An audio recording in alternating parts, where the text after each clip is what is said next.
shooting ropes.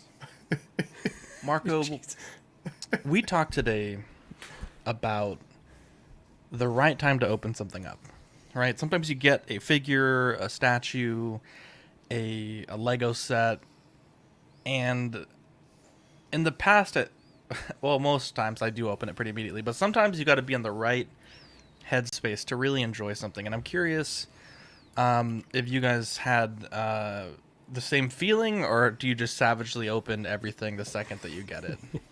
Because I have like a Yeah. stockpile of brand new Lego stuff, and I actually just got like a huge Lego thing, but this one I've been chomping at the bit for, so I may actually build it. Unlike the 10 sets that I still have unbuilt. But Marco, tell us what you got. Yeah, so I'm big on this. Like, you really can't appreciate, a very expensive item until you're in the right space. Like, it might be like a weekend or, an evening where you have, like, you need to decompress or you've got a drink. I'm really big on, like, waiting until that right moment because then I can appreciate it. Because for me, Hot Toys, and it'd be the same with Legos, they're so intricate. It's like you don't want to just rip it open and then it's like you look at it like, okay, and then put it to the side. It's like you want to take your time and, try all the little pieces out. So I've had this Wonder Woman kind of sitting here for a little bit now. And I haven't unboxed her because I'm just not ready to receive her yet. So how about you guys? Ben, how about yourself? Yeah, definitely. I would think for me, it's been kind of this weird week of me packing up my collection. So I'm getting ready to move pretty soon. I'll probably be moved out of this space in about a month. And I had just got everything kind of set up, and I'm like already taking it all down. And then, of course, what was it, Monday? My In-Art Joker 2-pack rooted huge package came in the mail a whole day early, and I was all excited about it. But then I'm like living in a moving zone right now. I'm like, I don't have the space right now to unbox this bad boy. So I'm literally keeping it in the box for another month. So I've waited a year and 3 months for this. It's going to be a year and 4 months by the time I actually get to look at it. But I think it'll And be that's worth life, it. right, Ben? Is like 100%. you're waiting forever for this thing, and then right when it comes, you can enjoy it. That's the way she goes. You made it a good point though. Like I like to try and set it up so that I can, be ready with my light box to maybe take some pictures. I want to get the cat in the other room so it's not trying to steal accessories and all the craziness. So stay tuned. In about a month from now, you guys will get my thoughts. By that point, nobody will care anymore. Everybody will be. There you go. Everyone will have seen the Jokers, but it's the way she We'll I'll goes. be always complaining care, about the Gandalf That's right. by that point. I What about you, hopefully, Dean? honestly. Yeah, I don't know. I don't have that issue. There are some times where I'll put something off for like the sake of the show, like the Man in Black figure that I just got. It's right here, from Westworld. Like I want to open it so bad, but I'm saving it for next week's unboxing because I want to give everybody an authentic unboxing experience. Or like when I got my Prime One Punchline, I was like, "Fuck, I want to unbox it so bad," but I saved it for the show, but not because I wasn't in a headspace. Usually, like getting the thing puts me in the headspace, So I fucking unbox everything right away. Usually, I'm sorry, There you I'm gonna just completely divert us. But Ben, what was that dance you were doing? It was kind of like the Trump little. Bad Fish Jerking was off like he's ghosts. coming right out of the 80s. I'm like, heck yeah, I am. Dude, that dance is iconic. I'm not jerking off Jost. And you're good at Jost. That is Ghosts. iconic. Wow. Love to see it. That's a tough nut to swallow. I do An feel ecto guilty. nut, if you will. Wow, I do feel guilty sometimes when I get stuff. There's like we stream a lot, and we always get asked like, "Oh, are you going to stream it? Or are you going to stream this? Are you going to stream that? Like, we get a new game. Are you going to stream it?" And I feel guilty in a small way sometimes when people are like expecting us to stream things because we do that. But I think we stream so much that sometimes I think you just want to enjoy it privately and not have to be on. So like, for example, Tears of the Kingdom, the new Zelda game,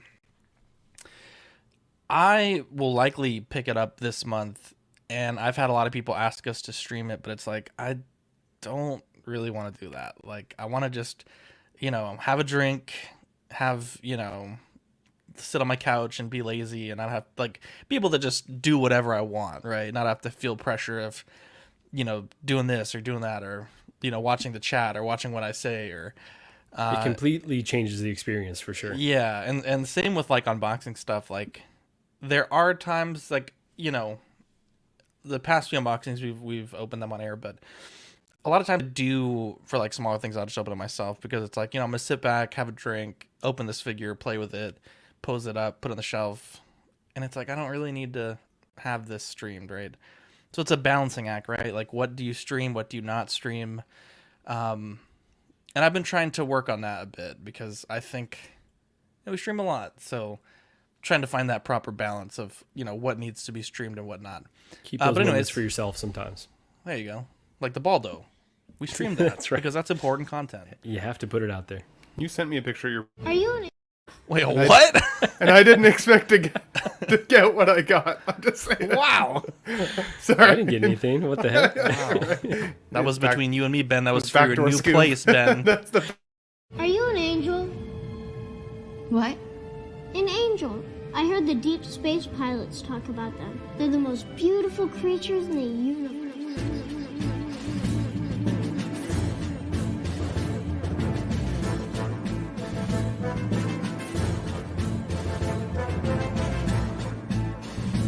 Hello there. We are tonight's entertainment. We would be honored if you would join us. He's got a billion toys.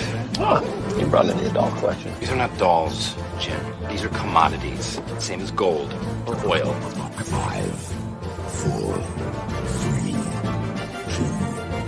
1, 0. You are now listening to the Collecting Weekly podcast. This is the true form of lore gang right here. Very nice. YouTube.com/collectingweekly. Thank you very much. That's very cool. Big. Hey guys, my name is Zach. I'm Dean. I'm Marco. And I'm Ben. Welcome to this week's episode of Collecting Weekly. It's a weekly podcast where my friends and I talk about the things that matter the most to us this week in collecting. That's right. And we would like to thank everybody watching, whether you're catching us live, you're out there in replay land, wherever you're at. Thank you. Wow. We don't have a super crazy long show sheet, but that has never stopped us from being here on a Tuesday. Before we get into the new this week and all the news, we got Toy Mafia in the chat. 12-inch Moose Dream King Dingaling Equan. We also have Alvin J, Mark Pearson, Pablo Meza, Badfish, the newest member of the CW Empire, Niculio. Excuse me. Trevor says, love that USA hat. Yeah, you love to see it. The big donk. Ready to have my weekly detox with CW. Love y'all and hope everyone has a great week. 12-inch Moose Dream says he received his In-Art Joker rooted pack safely from Kit. 2:30 a.m. here in London from Baby Boy 562, but just popping in to show love for the Ben Thomas show. Wow. Thanks, buddy. How dare you? John Ortiz. We also have Jose Hernandez. Abe Dunk TV. The boys are back. Calvin the... What's up, fellas? Alvin J.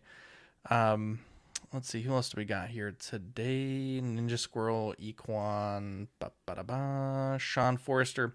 Finally opened up Zelda today after a week. Just spent the day looking around and getting apples and sticks. I'm taking my time with the game.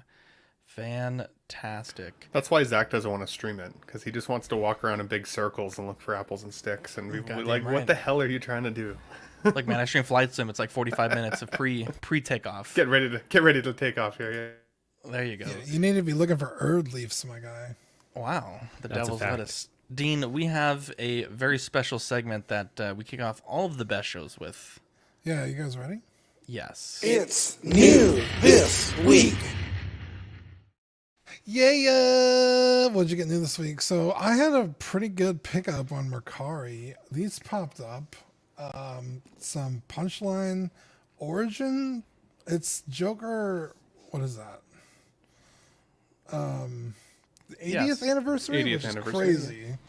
But it's the 100-page super special of Punchline's Origin, and these popped up on Mercari for a pretty good deal. They were like $60 ish, and so I messaged the seller and I was like, "Hey, I can't really make up my mind. I want both," and he was like, "Well, I could, we worked out a deal," and so I picked these up and. No, actually, they were cheaper than that. It was like, I think $40 each. I got a fucking sick deal. So, yeah, they came in the mail. Really thick.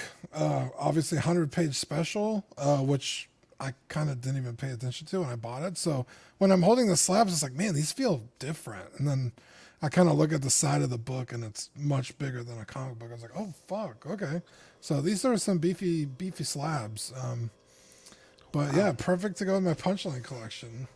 I asked you guys when I found them, I was like, hey, which one should I get? And everybody's like, also like, I like them both for different reasons. So yeah, I was like, fuck it, I'll just pick them both up. So I remember I responded, why not both? And then you're like, it's done. I already got both.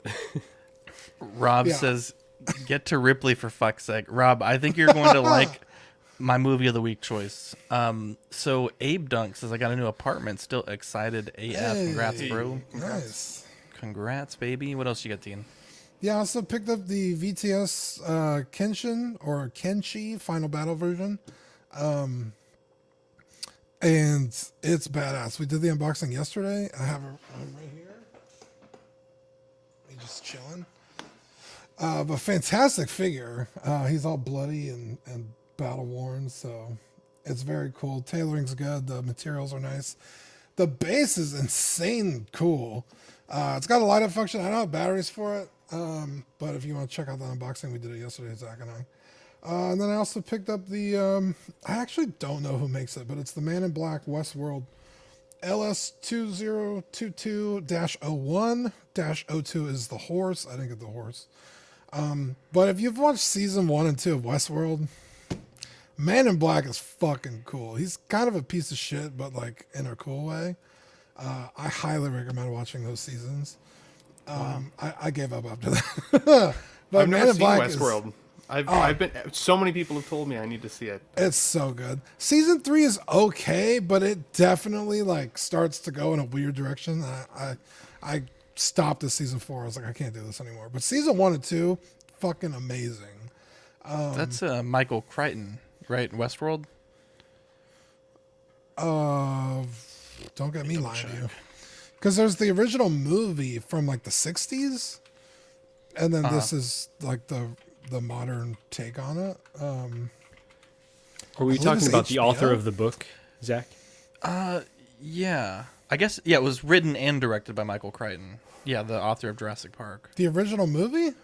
The Or 1973. Okay. No, Michael Crichton died a long time ago. Oh, okay. Yeah, no, this is from the modern HBO television show. The original movie, it's very similar. But yeah. It very much shares that Jurassic Park DNA, though. I get that connection. Like Really? it's got There's that, dinosaurs? Well, not really. Drogon is in it. Whoa, I didn't know that. Spoiler. Oh yeah, Like, so actual Drogon? Yeah, actual Drogon is in it. Because the whole thing is like theme parks with like robots, and you could live any fantasy you want. And HBO made the show, so there's like a Game of Thrones world in Drogon. You see him for like a couple seconds. It's cool. But yeah, this show again, first 2 seasons, watch them, fucking incredible. But I'm really excited to unbox that next Monday, so you guys tune in. In fact, watch all seasons. Get ready for next week because it's worth it. I'm going to be there live, buddy. I'm going to be there live. Are you? Hell yeah, 100%. dude. I've got more Mondays available now. I'm going to be there. Sweet. Wait, band's coming on unboxings? Bro, I just got horror. Did I just hear If that? I'm allowed to. Of course, bro. I need a lot of random all shit to unbox. all the nut I can get, bro.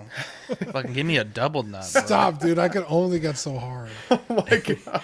No more double nuts. I still haven't recovered after that double or triple nut. That double nut feature? Yeah. But that was my news. Like, how about you guys? Yeah, I think Zach was trying to say something, but he is on mute. He's going for like 4 sentences at this point. That was a lot of nut for one night, bro. Oh my god. Way too much nut.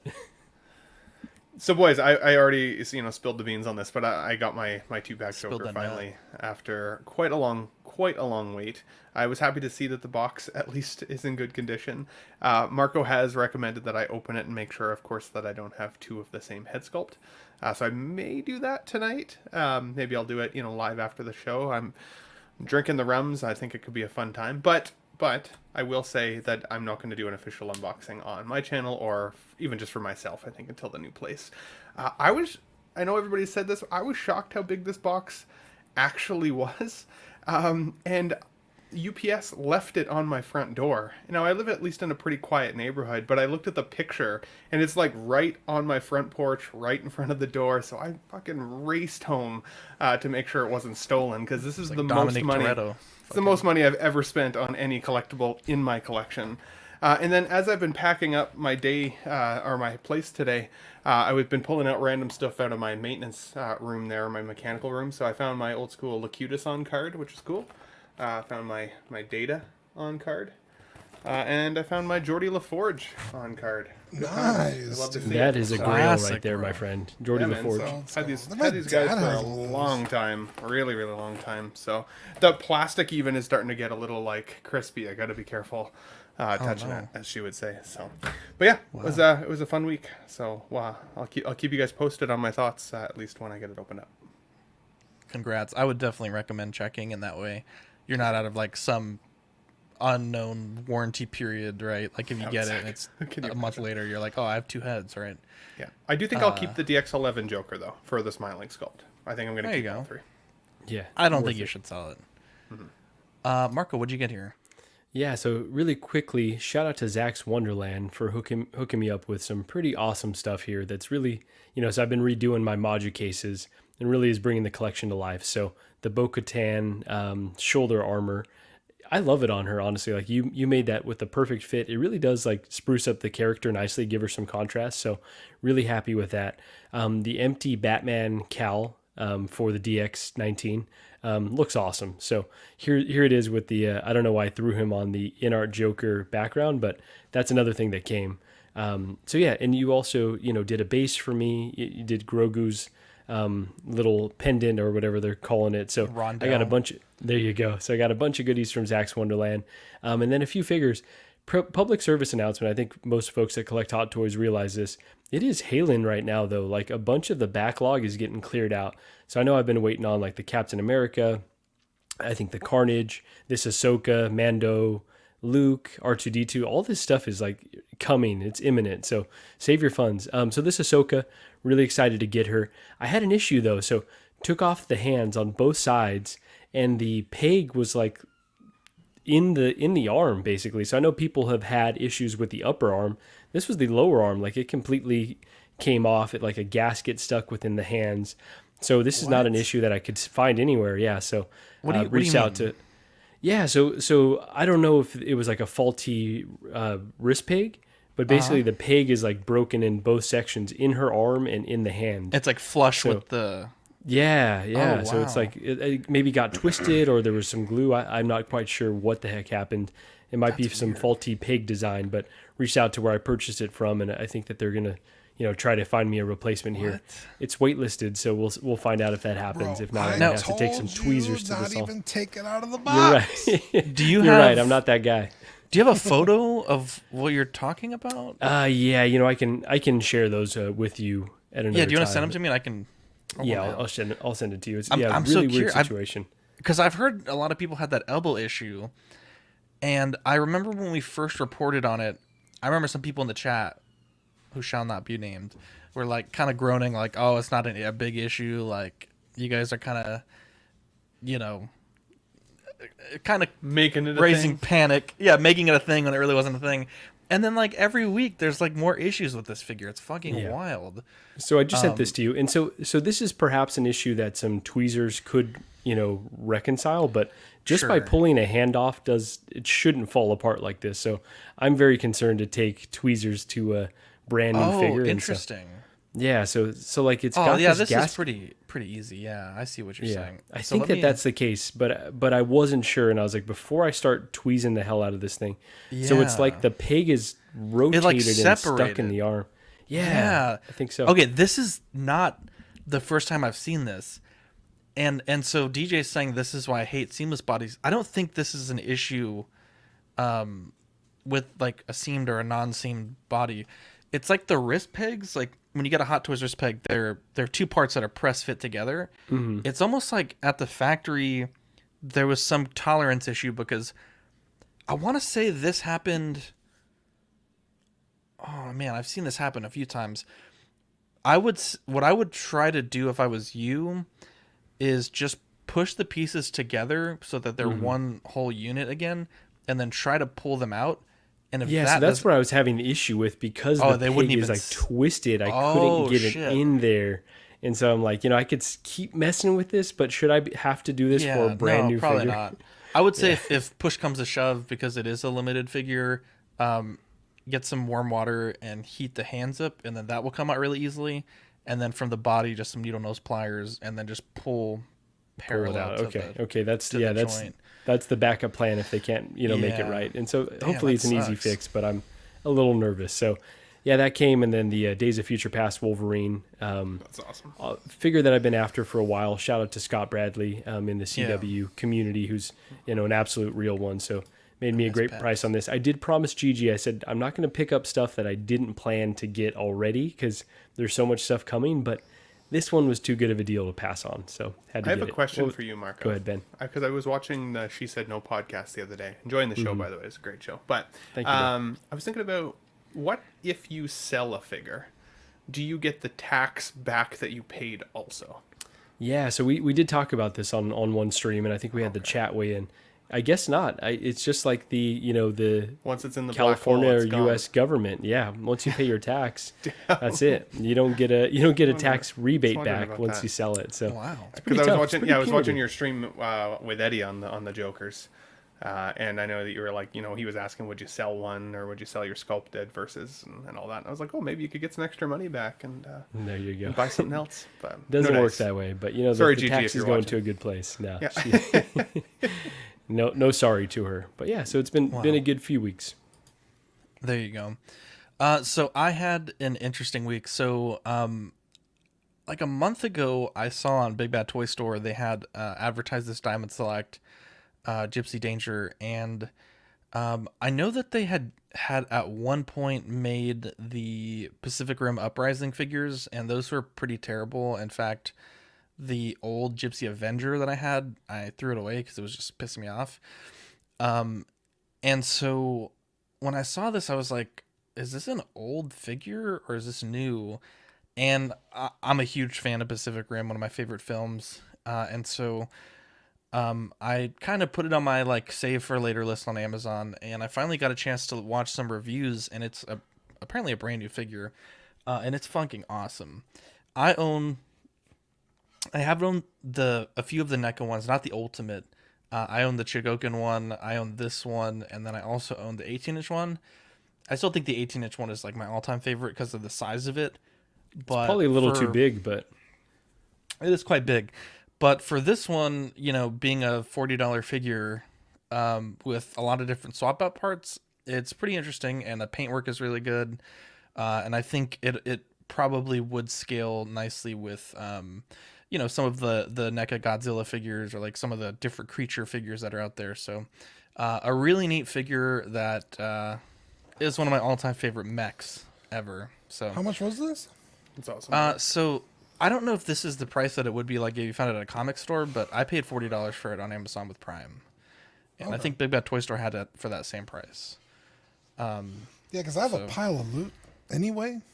Yeah. And I was like, I kind of want to wait until I think I have 3 things in there, and I'm like, I should probably just, load that shit up for $4, Yeah. Now this one, I would say it's a near perfect figure. The only thing that kind of bothers me is you only get the swap out sword and the blaster for the right arm, and I wish that they gave it for both arms. That's literally, I think, the only thing holding it back. I think the articulation is really solid. I think the paintwork is really good. Let me see if I can zoom it in a bit. But this thing is fucking sweet. Oh yeah, lots of little decals. Yeah, even got the gypsy there on the chest. Lots of mech decals and everything. It's a really sweet figure. And I mean, I've owned like I said, pretty much everyone but the NECA Ultimate one, which is stupid expensive, and I don't think I would probably buy that at the price that it's going for. But it's a fantastic figure. I also picked up really cheap and used the Figuarts Bulma. We unboxed this yesterday as part of that's not a setup, right? No, I wish it was. So if anyone watches Dragon Ball, that would be a setup. Yeah, so geez, I can't get this fucking camera to be fucking. I'm gonna say you're extra close right now. I know. Ask him a bunch of questions right crispy now. Zach. I know. Fuck, man. Anyways, this Bulma is fantastic. I picked it up for like $25. I think the secondary on her is pretty high. It was missing one of the accessories, the included Dragon Ball, but I pretty much have them all already, and I don't ever display them, so no love lost there. But this was a sweet pickup, and honestly, I was super happy with it. It's a steal. That's a Marvel Legends. That's not even a Marvel Legends. Fantastic figure for $25. It really is.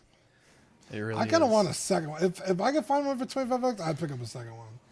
Dude, if I could find a second one for $25, I would buy it. No, but I would buy it. Well, no, I'd buy it first. I've got two questions for you, Zach. How tall is that figure? The Bulma? 7-inch? Yeah. Nah, she's a little smaller than that. Smaller than that? 4.5, 5 inches. Gotcha. She scales with their 6-inch scale line. Okay. And is that Iron Man doing the Gangnam Style dance behind the Homelander heads there? Because totally looks like it. Okay, it's supposed to be like him curled up, and he's supposed to have the missile shooting out. No, but I don't like this figure. Only gonna see Gangnam Style. There you go. That's Gangnam Style, baby. I've got a third question. I think I'm gonna sell it, to be honest. Third question. Does she have her name on her shirt? Yes. Yeah. Okay. Yes. All right. That's she the reps thing. her own brand. Right. I rep my own brand too. Sometimes. Yeah, Ben has a Ben Thomas Show shirt. Yeah, people are really probably confused. They're like, it kind of looks like that guy a little bit. As long as it's not. Well, never mind. Hey, I've got my Tough Nut to Swallow shirt as well, and I get some weird looks at the gym in that shirt. There you go. As long as it's not Ben Goldstein, then we're okay. Oh, now this is kind of a moral gray area, and I understand if the people watching don't love this idea, but I'm not paying $600 for a UCS Razor Crest. I will, however, pay $145 to a Chinese company that has made a 1-to-1 scale reproduction of it, and get essentially the same experience. Pete from OFAC had cued me in on this. How dare you, Dean? Had cued me in on this as being a 1-to-1 experience is definitely not the case. How is it not the case? It has the decals. It has but all the bricks. Nothing is the brick. No, they're very high quality bricks, my friend. The fit and finish of some of those bricks is questionable. No, come on, Dean. Come on. I've seen some of your third-party Legos, and they're not the same. I don't think I have any third-party. It's Lego style, but it's Lego. Or maybe they're style. Rainer's, but I know they're not exactly the same. Rainer probably buys them from a weird website. This is high quality. This is like the #1 Chinese knockoff Lego company. Oh yeah. Yeah. At any rate, Where'd I'm you order excited. AliExpress. Rego.com. Okay. This is some G. No, but the company is high quality. You fool. That's like eBay. I heard that. Zach Didn't is go fooling unnoticed. himself, guys. Okay. You know what? Time out. You are going back to sensitivity training, but before we get any further, Dean called me out in a chat today, and I would like an apology because you, sir, were wrong. You were incorrect. I was incorrect. Apparently, I've never heard that phrase used. So I'm going out of town this weekend, and usually when I go to town, I'll be like, hey, I might have spotty service. If anyone needs to reach me, I'll be out of pocket. These are the people that you can reach. Like if you need to get logged in or someone needs to make a decision, whatever. Because don't bother me because I'm going to be on vacation. And Dean's like, first off, out of pocket doesn't mean what you think it means, but okay. Yeah, like I've a fucking never heard, dickhead. I've never heard of I'm going to be like out of reach as out of pocket. Out of pocket to me has always been like fucking like out of left field. Like what Uncalled the fuck for? did that come from? Like okay, so you're not even using it right. So out of pocket, so you're not even supposed to be using it uncalled for. yeah, it's the same thing. Like what the fuck? Like why? That's Well, like the same not thing. really the same thing, but In Canada, we spent our own money on it. Like we're out of pocket. What? We're out of pocket. We spent our own money on it. Oh, you know? that is also a definition. Yeah, that is. Okay. I was like, man, I'm really wrong here. So, Dean, I'd Zach, like you to press. it's so I'd like you to funny, press though. the button. I'd like you to press the button. It's hilarious though, because every time you correct Zach, he'll read it and then he'll be gone for like 5 minutes. I was like, this motherfucker's Googling it. I already know him. Well, you because he said can't that. let anything go. When you said that, well, first off, because it's a dickhead comment, because you could have just said like, okay, cool, like, thanks, but you had to fucking try to take me down a peg. So I was like, nah, fuck that. I'm not gonna let that shit slide. So you're exactly fucking right. I went to Google and I was like, does this mean what I think it means? I know I'm right because I was like, every I've been time. using this. And usually Zach is wrong, and he'll come back like, no, bullshit. Bullshit. No, click the damn button. Dean, you better click that damn button. I'll click the button. You better click the fucking button. Under so many A man can only admit when he was wrong and ask forgiveness. There you go. Yeah, Equan, that is one of the definitions. So DJ says, is this Mold King? I had the Star Destroyer, and it was great quality for the fraction of the price. This is a company called JIE Star. I think it's G Star. But they are one of, like Leap-In, Mold I can't King. wait for you to build this and let us know how it is. Legitimately, I'm not just saying that. Like, okay, I would not have bought this. Seen third-party kits that are garbage. Look, no sanding.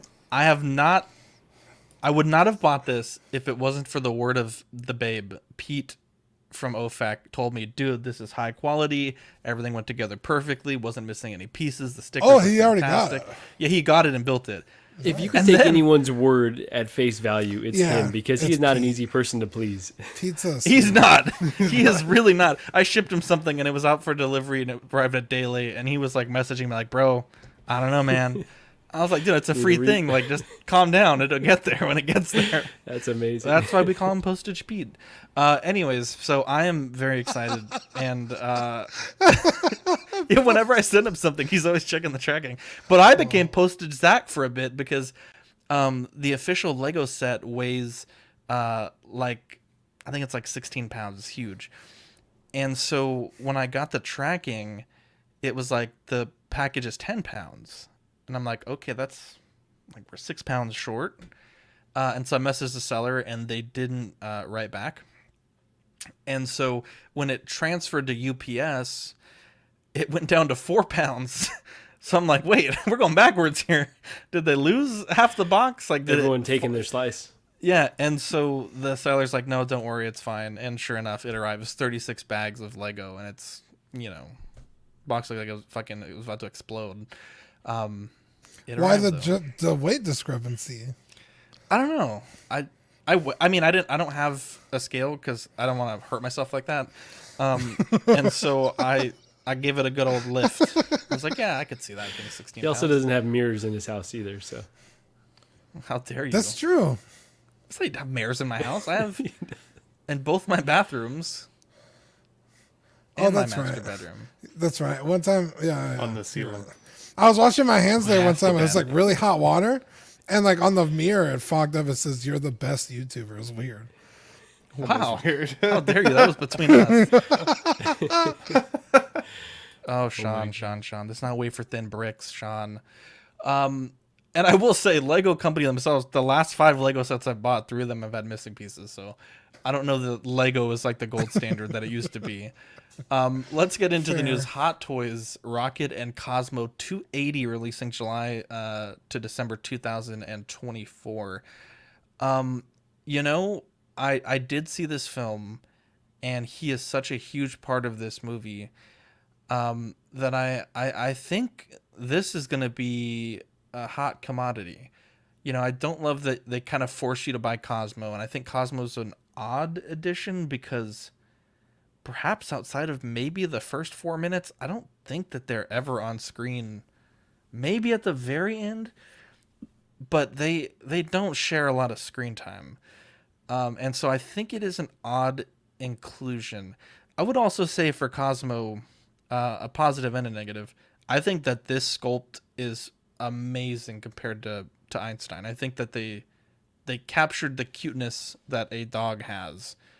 And I will say it's also odd that they don't give Cosmo the domed helmet. I think that's kind of a weird cheap out there. We get the tease of Star-Lord. Obviously, we've already had the sort of shadowed tease. But yeah, I think perhaps a missed opportunity here to give us the younger Rocket and then his associates from the film, Teefs, Flora, and Lila. I don't think that we'll ever see those characters in Hot Toys form, and so, to pack it in with Cosmo, which is a fantastic character in the movie and an important character, I think the set would have felt more complete if you had a younger Rocket with his companions from the film. I think that would have probably made this one of my favorite Hot Toys announcements in a long time. But as it stands, I think it's pretty good. Teetering on great, but not amazing. What do you guys think? I haven't seen the film, so I don't really know what accessories could or couldn't be in it. I think Cosmo is a weird inclusion, but if you're going to put it with any figure, it does kind of make sense to put it with Rocket because he's already like half a The figure on size. his own. Yeah, I get you.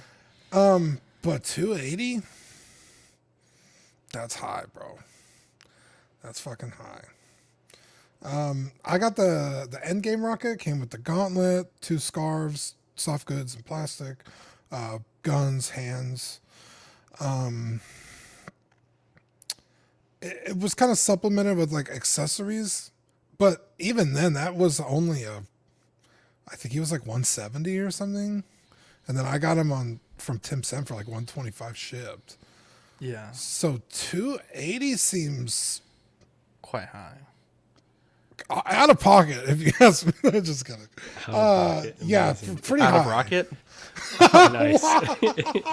You son of a Briefly, bitch! You did it.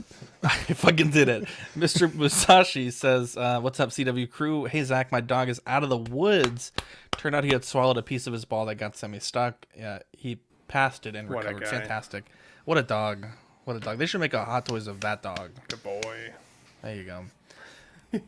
Also, Equan is correct. They also packed the entire Cosmo torso and head with Rocket in the Marvel Legends as a fun fact. They did, and I was like, "What the fuck is in this box?" And I thought the Cosmo piece was this tiny little piece of plastic in the box. No, that was Rocket. The Cosmo piece is like twice the size of Rocket, so that was odd. Yeah.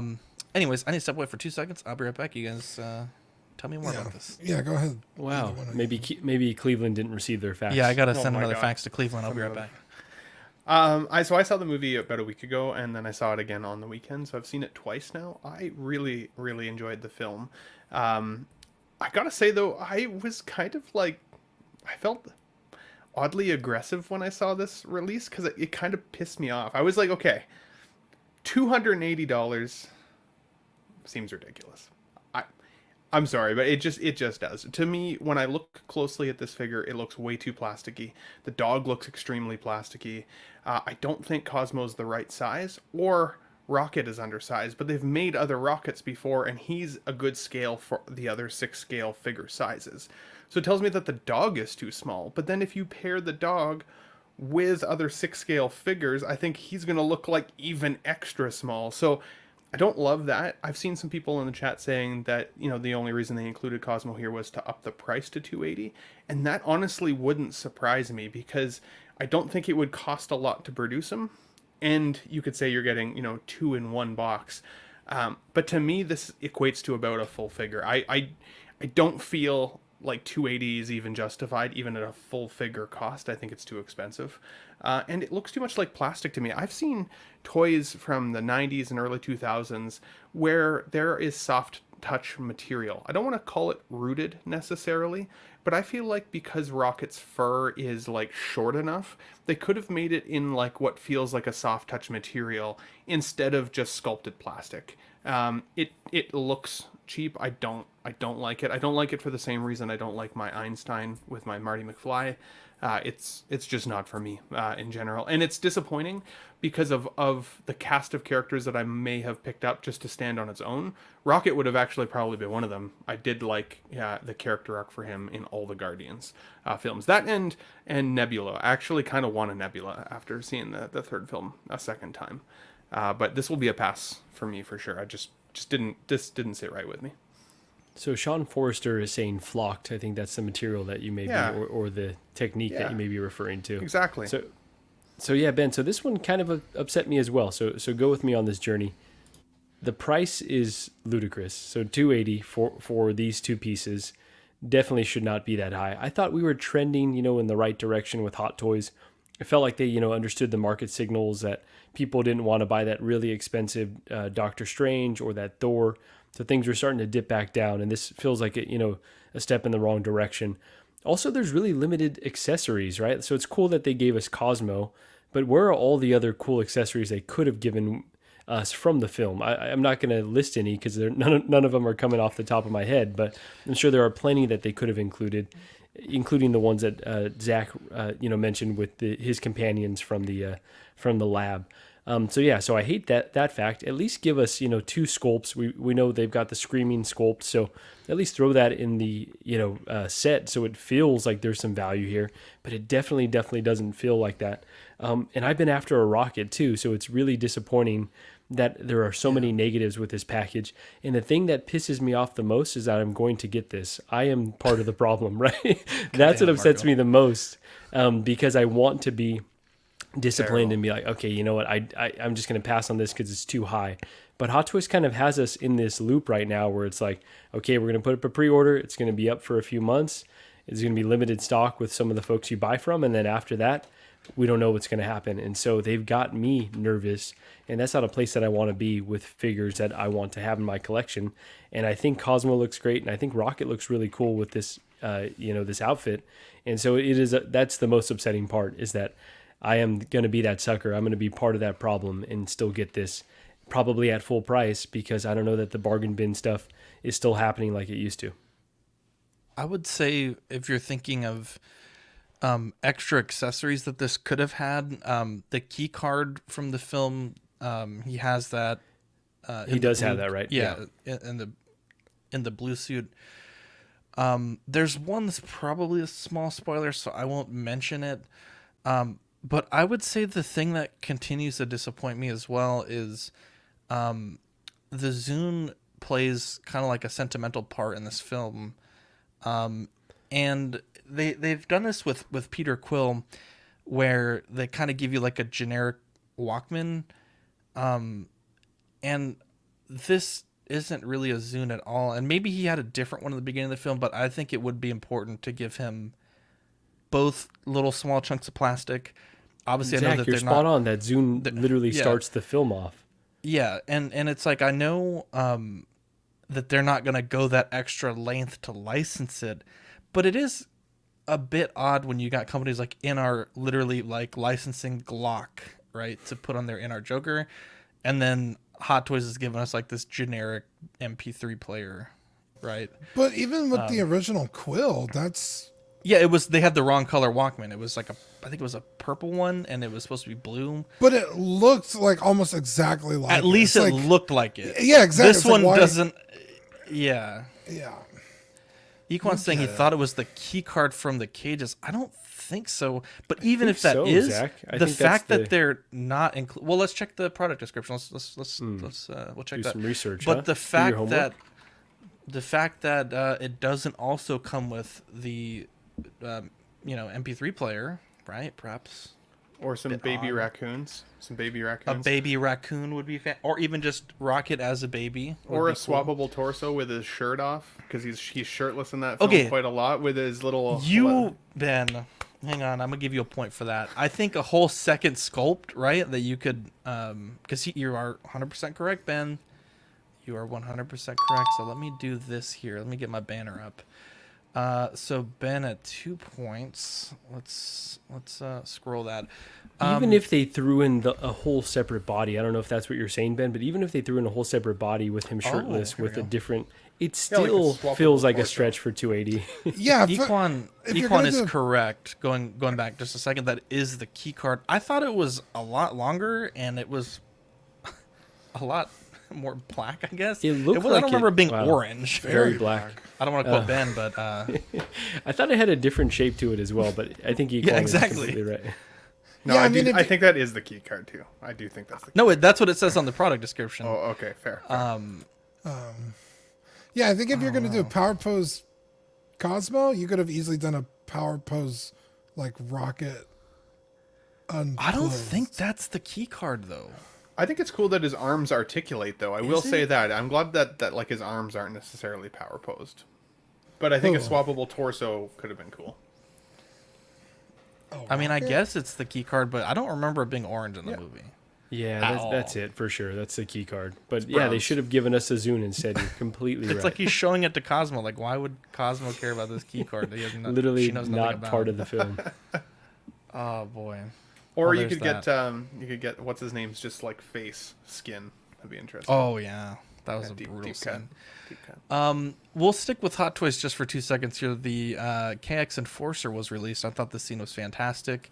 Obviously, perhaps there are some small differences between this and K2, but I think, for those that missed it, K2 has become an expensive figure. This is a way to get that KX Enforcer droid. I think the question is, would Hot Toys be done with this sculpt, or do you think that we would see this again once Andor Season 2 comes around, which K2 is supposed to play a part of that season? I don't know if you guys have watched Star Wars Visions. The new season came out. I think there's really only about 2 episodes worth watching, but one of the episodes has one of these in it, and it's fucking bad ass. Now they've already, shown us that they're willing to do animated versions of characters and dip into that, Disney Plus line. So, I mean, they could very easily do this character again. You could throw him in because they've already done it. They could, not Battlefront, Jedi Survivor. I don't know if they're in that, but they're in Fallen Order. I'm assuming they're in Jedi Survivor too. You see him in the Book of Boba Fett. You saw him in Andor as well. Tease that again. Showed up in Visions. So there's other opportunities to do this character again. So I definitely see this being not a very hard figure to get eventually again. Yeah, for sure. I love this figure. It's for me, it's pretty low on the list. I would still rather see some of the main cast from Andor or some of those others. I know this is a release. Obviously, people have been waiting for it. I think the scene that this is from was really cool. It definitely gave me the, Terminator Judgment Day vibe, yes. Which was really, really cool. I think, though, Zach, I mean, if there's any possibility that we see this again from, like, the show, then Hot Toys is going to capitalize on it. It's Star Wars is a moneymaker. It's just the way it goes. They've already got all the molds. I think it would be kind of crazy for them not to. All it would take is a subtly different paint job, and boom, Bob's your uncle. It's an entirely different figure. So I would be surprised if we don't see it again. But I would say I am excited for the folks getting this, because I think if anybody is trying to even round out their Rogue One collection, if they weren't able to get the initial version, this would still make an excellent stand-in for K2SO. So. Yeah, I think the difference is just a little bit of weathering. So, yep. Not too. I mean, at least just from what I can see. I'm not I love Rogue One, but I'm not so hard on it that I'm like that I would know the paint job of the character. For me, it would totally fit. But fair. So hard on it. Wow. Trevor says, "I'm with you 166. I have to have that Cosmo, so I'm buying it. I guess the rocket replaced my Guardians 1 rocket." So Badfish says I'm a bit behind, but Zach's saying #1 Chinese knockoff seems racial. It's a little racial. Yeah, so we will 100% see this again if it pops up in another property, right? Because I just watched the Sideshow first look, and this is like an incredibly engineered figure. I think it's like a really impressive feat for what they've done. Obviously, it's an older figure. Well, not that much older, but an older figure. So I love the opportunity. Zach, I love that you yawn while I'm speaking. I love the opportunity. The words were droning. Wow, I love the opportunity to add this one to the collection. So definitely one that will be coming home. And I like the base too, that they give you the Mandalorian helmet. I think it's magnetized, so you can like put it on the hand from what I saw. So yeah, really cool. I think this is a cool way to re-release a figure they've done in the past, because it's at least different enough that the other release stands on its own. Yeah, the K2SO is pretty much the exact same, the color scheme with the yellow and the silvers and grays. Only this is like more like rusty battle damage. K2SO is very clean, but I mean, you could futz into your shelf if you really needed to. Save a few bucks. Yeah, save a few bucks. I think it's cool. My Rogue One shelf is just a Shore Trooper and Jyn Erso, so I might pick one of these up eventually. Do you think we're ever going to get Cassian Andor? Like, bro, we haven't seen him yet. Like, so crazy. It's fucking weird. Yeah. 2 opportunities to do it. At least the main character. It blows me away that we didn't get him. Blows me away. Yeah. At least not yet. I know they're backed up, but Jesus. Not getting him and not getting Namor, like kind of back to back, feels pretty disrespectful. I'm not happy about it at all. Namor as well, yeah, definitely. But you're still buying them. I'm the problem. Speaking of, Ben, we got some closer looks at Locutus of Borg. Tell us about this. Well, I'm glad we got something because I've now had 2 delayed sideshow notices on this figure. So this guy was supposed to come out for me in March already, and got a delay in beginning of April, and I just got another delay on him today. So I'm happy to see any photos from the developer to see that it's actually still kind of coming our way. Unfortunately, with the shoulder caps, there is no shoulder articulation there. His arms are going to be pretty static, but I think it is cool to see some of the material that they're using for him. Obviously, we're looking at Jean-Luc Picard, or as Locutus of Borg from Exo 6. So I think if you guys are a Locutus fan, like I said, I mean, I've literally got my original guy right here. I've always been a Locutus fan. I'm very, very excited to get this in my collection. Although I would say that my excitement for Exo 6 is starting to diminish. I feel like there are a lot more talk than they are production lately, and a lot of what we are seeing is seemingly getting softer and softer. So I'm really rooting for this guy to be a banger. It happens to lots of people, though, you know. Does this look good to you, though, Ben? It looks like a 7 out of 10. The outfit, like face-wise, I don't think it's perfect. 7 of 9. Keep in mind, Dean, like this outfit was from the original, like the Star Trek: The Next Generation show. And so back then, the aesthetics of like the costumes were significantly lower grade than what we even got to see of Locutus in the First Contact film. I mean, they really updated it. So he kind of looked like, the body-wise anyways, and the armor plating and everything, that looked very much this way. Obviously, in the show, you never got to see the details this close. So the picture on the right, some of that looks a little messy.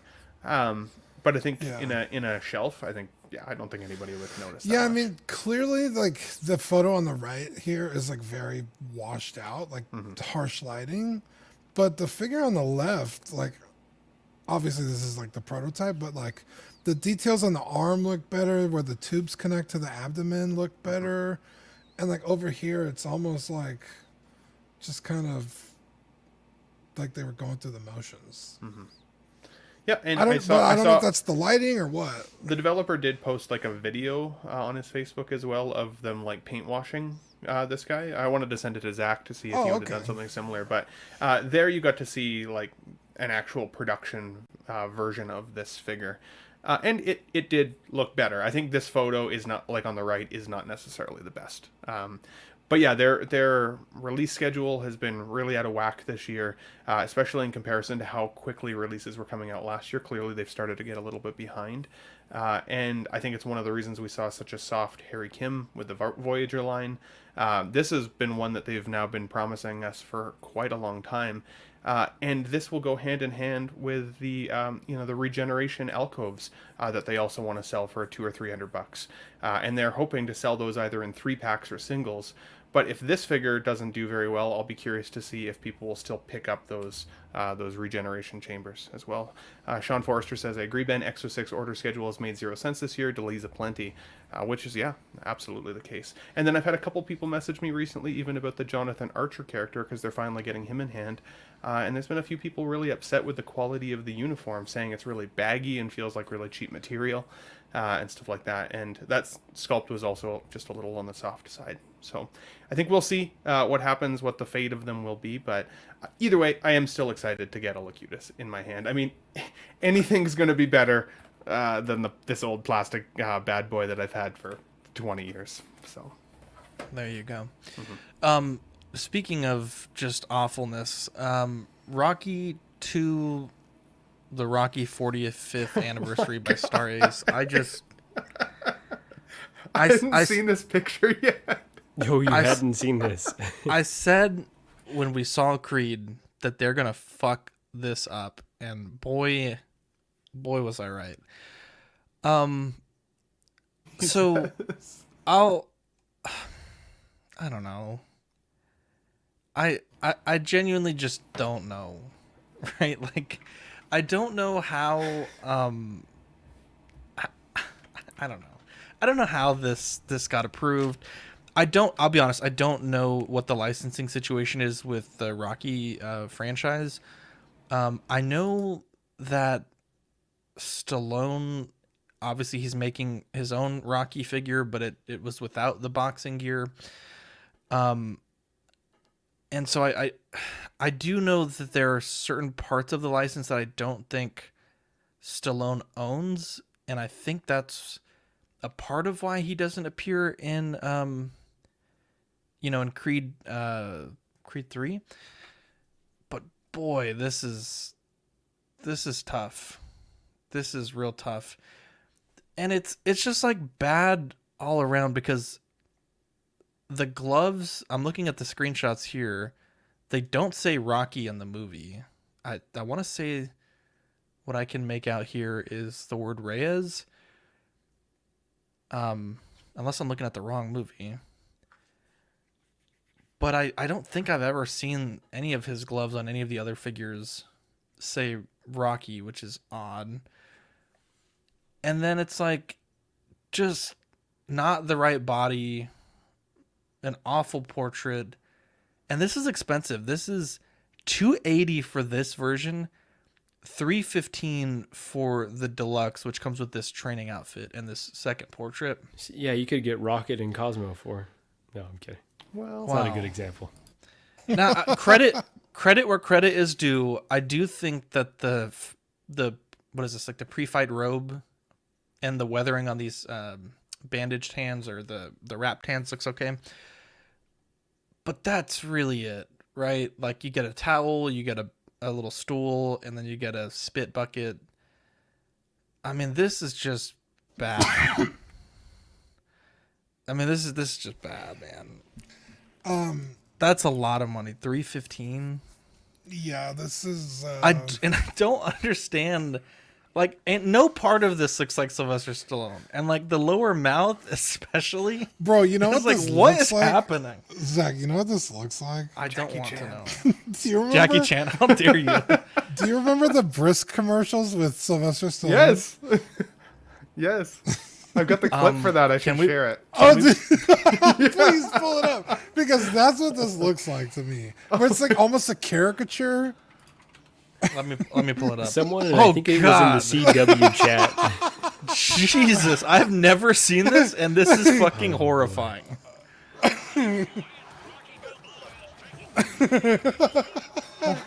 It's Brisk, baby.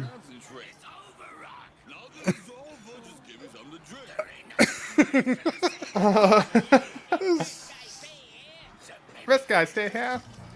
What is this? You never seen this? Oh man, this used to play all the time. Do they still make Brisk? Oh yeah, yeah.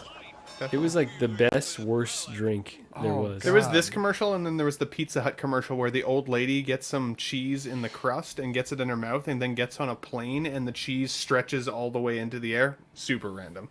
But yeah, I was a big TV guy back in the day. What is they doing with Sylvester Stallone? Oh my god! Hey, I was just excited about the old commercials. Okay, it segued well. I don't even know. I don't even know what to say about this. Where's his nipples, by the way? Okay, I mean, like, it's got ghost nipples. That's weird, dude. It looks like they forgot to paint them. I don't know. I don't like it. I do think this actually looks more like Rocky though than the Jackie Chan looking Rocky that we saw a week or two ago. I actually think this is better than that, despite it still making me laugh a little bit. Not worth $280 though. Yeah. I like the spit bucket. Terrible, bro. Absolutely terrible. Yeah, so someone in the CW chat said it looks like Roseanne, and I thought that was pretty good. Like, it definitely looks more like other things than it does Sylvester Stallone, for sure. The tough part is, okay, you say wrong body. I feel like that's something that I could probably get past if they just got the sculpt right. If you're gonna put out something that's this bad, just put the, because I like the Rocky with the training helmet on. The same with the Creed. Like, just release those versions and just be like, hey, these are the training versions. Buy yourself some time to like get it right with the rest of it, because that doesn't look terrible to me. It doesn't look good, but it doesn't look terrible. It's at least kind of cool. Everything beyond that, yeah, I think Star Ace is struggling. So I'm kind of shocked that they continue to put stuff out. I don't know who this is for. Maybe it's for that guy that you saw over at Stevens, happy as can be buying, was it Homelander that he bought? And the guy couldn't be happier, Zach. maybe it's just for like the really casual person that doesn't care about the fine details, but considering that Hot Toys is in the same category in the same price range, it's kind of unacceptable what they're doing. We need to have a who would you rather buy segment of the show. It's like this Rocky or that Starlight figure from Star Race that we saw a while ago. Probably this Rocky, Probably honestly. right? It would suddenly have a better classification category. I think we should do Absolutely. it. Who would you rather? Neither. Anyone else have anything else they want to add here? Because this is bad. Gigi likes him. So just like him.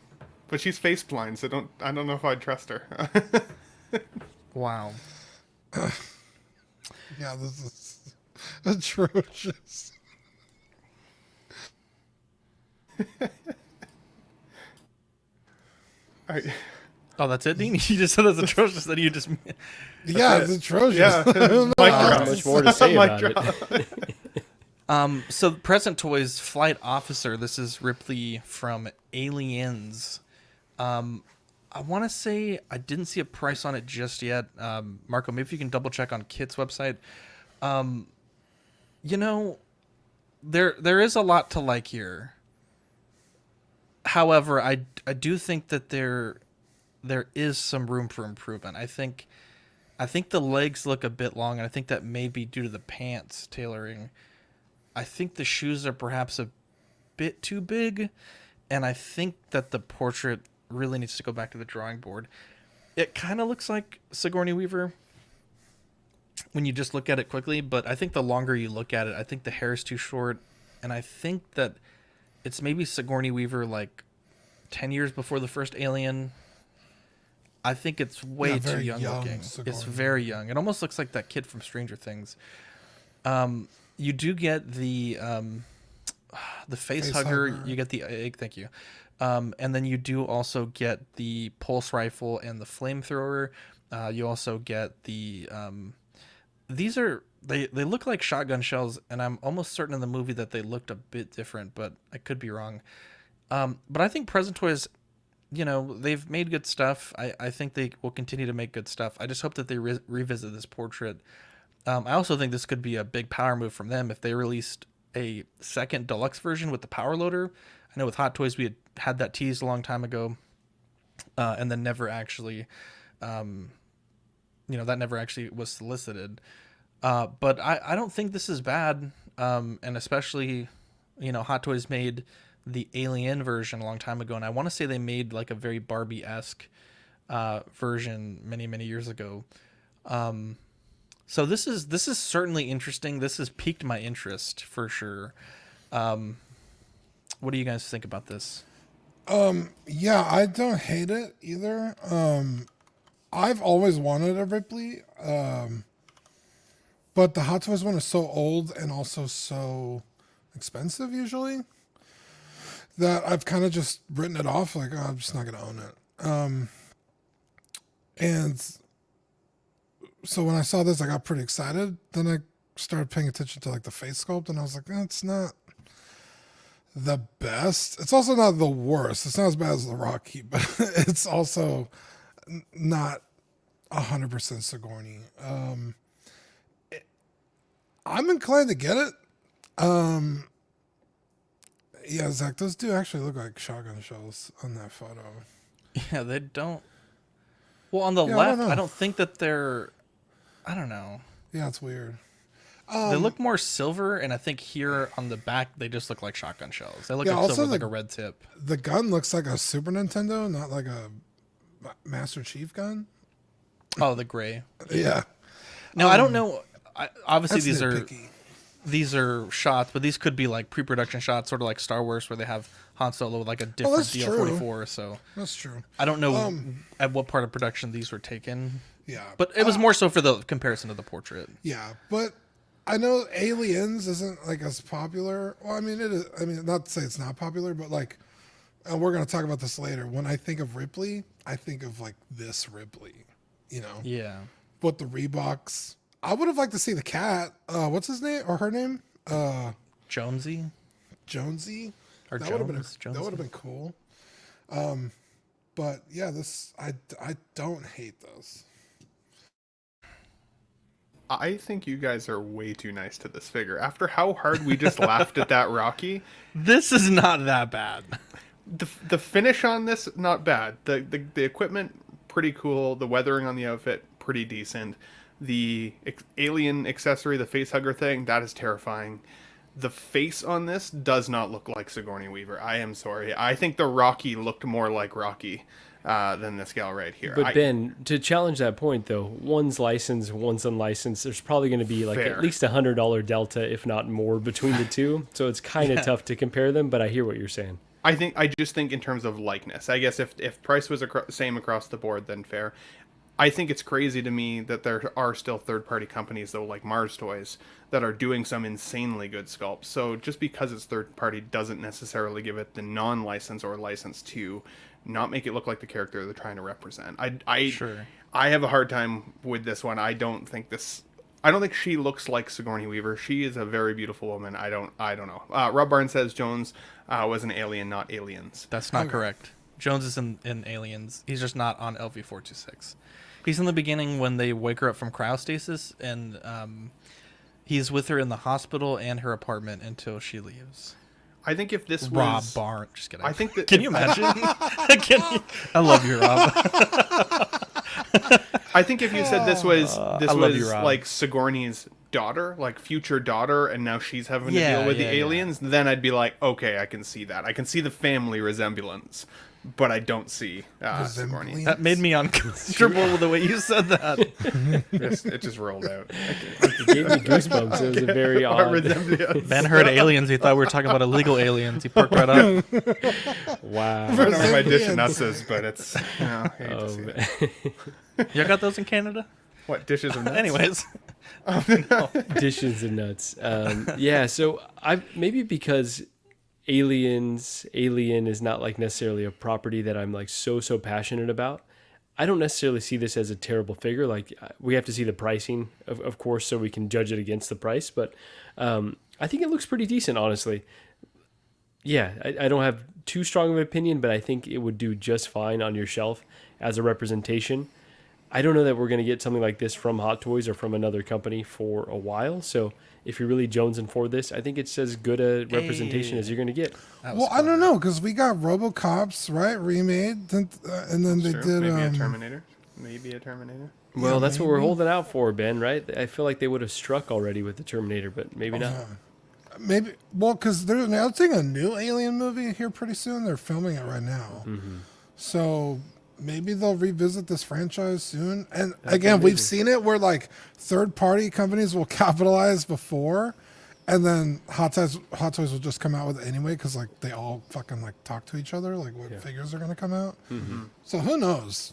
Maybe you would have thought they would have done a Predator from Prey though, right? And we didn't get that, unfortunately. I don't know why they don't do that shit. That'll make sense to me. Jordan Skinner in the chat here says it's a prototype though, right? What's their track record of improving sculpts when they get feedback? I would say actually not terrible. Present Toys had the Blade come out. They released solicitation video pictures for that. People really didn't love it, and then like I think like a day later they updated the sculpt. So they were definitely listening. It's part of the reason I'm encouraging these guys to not be so nice to this figure, because I honestly think that Present Toys maybe would hear that feedback and try and change it.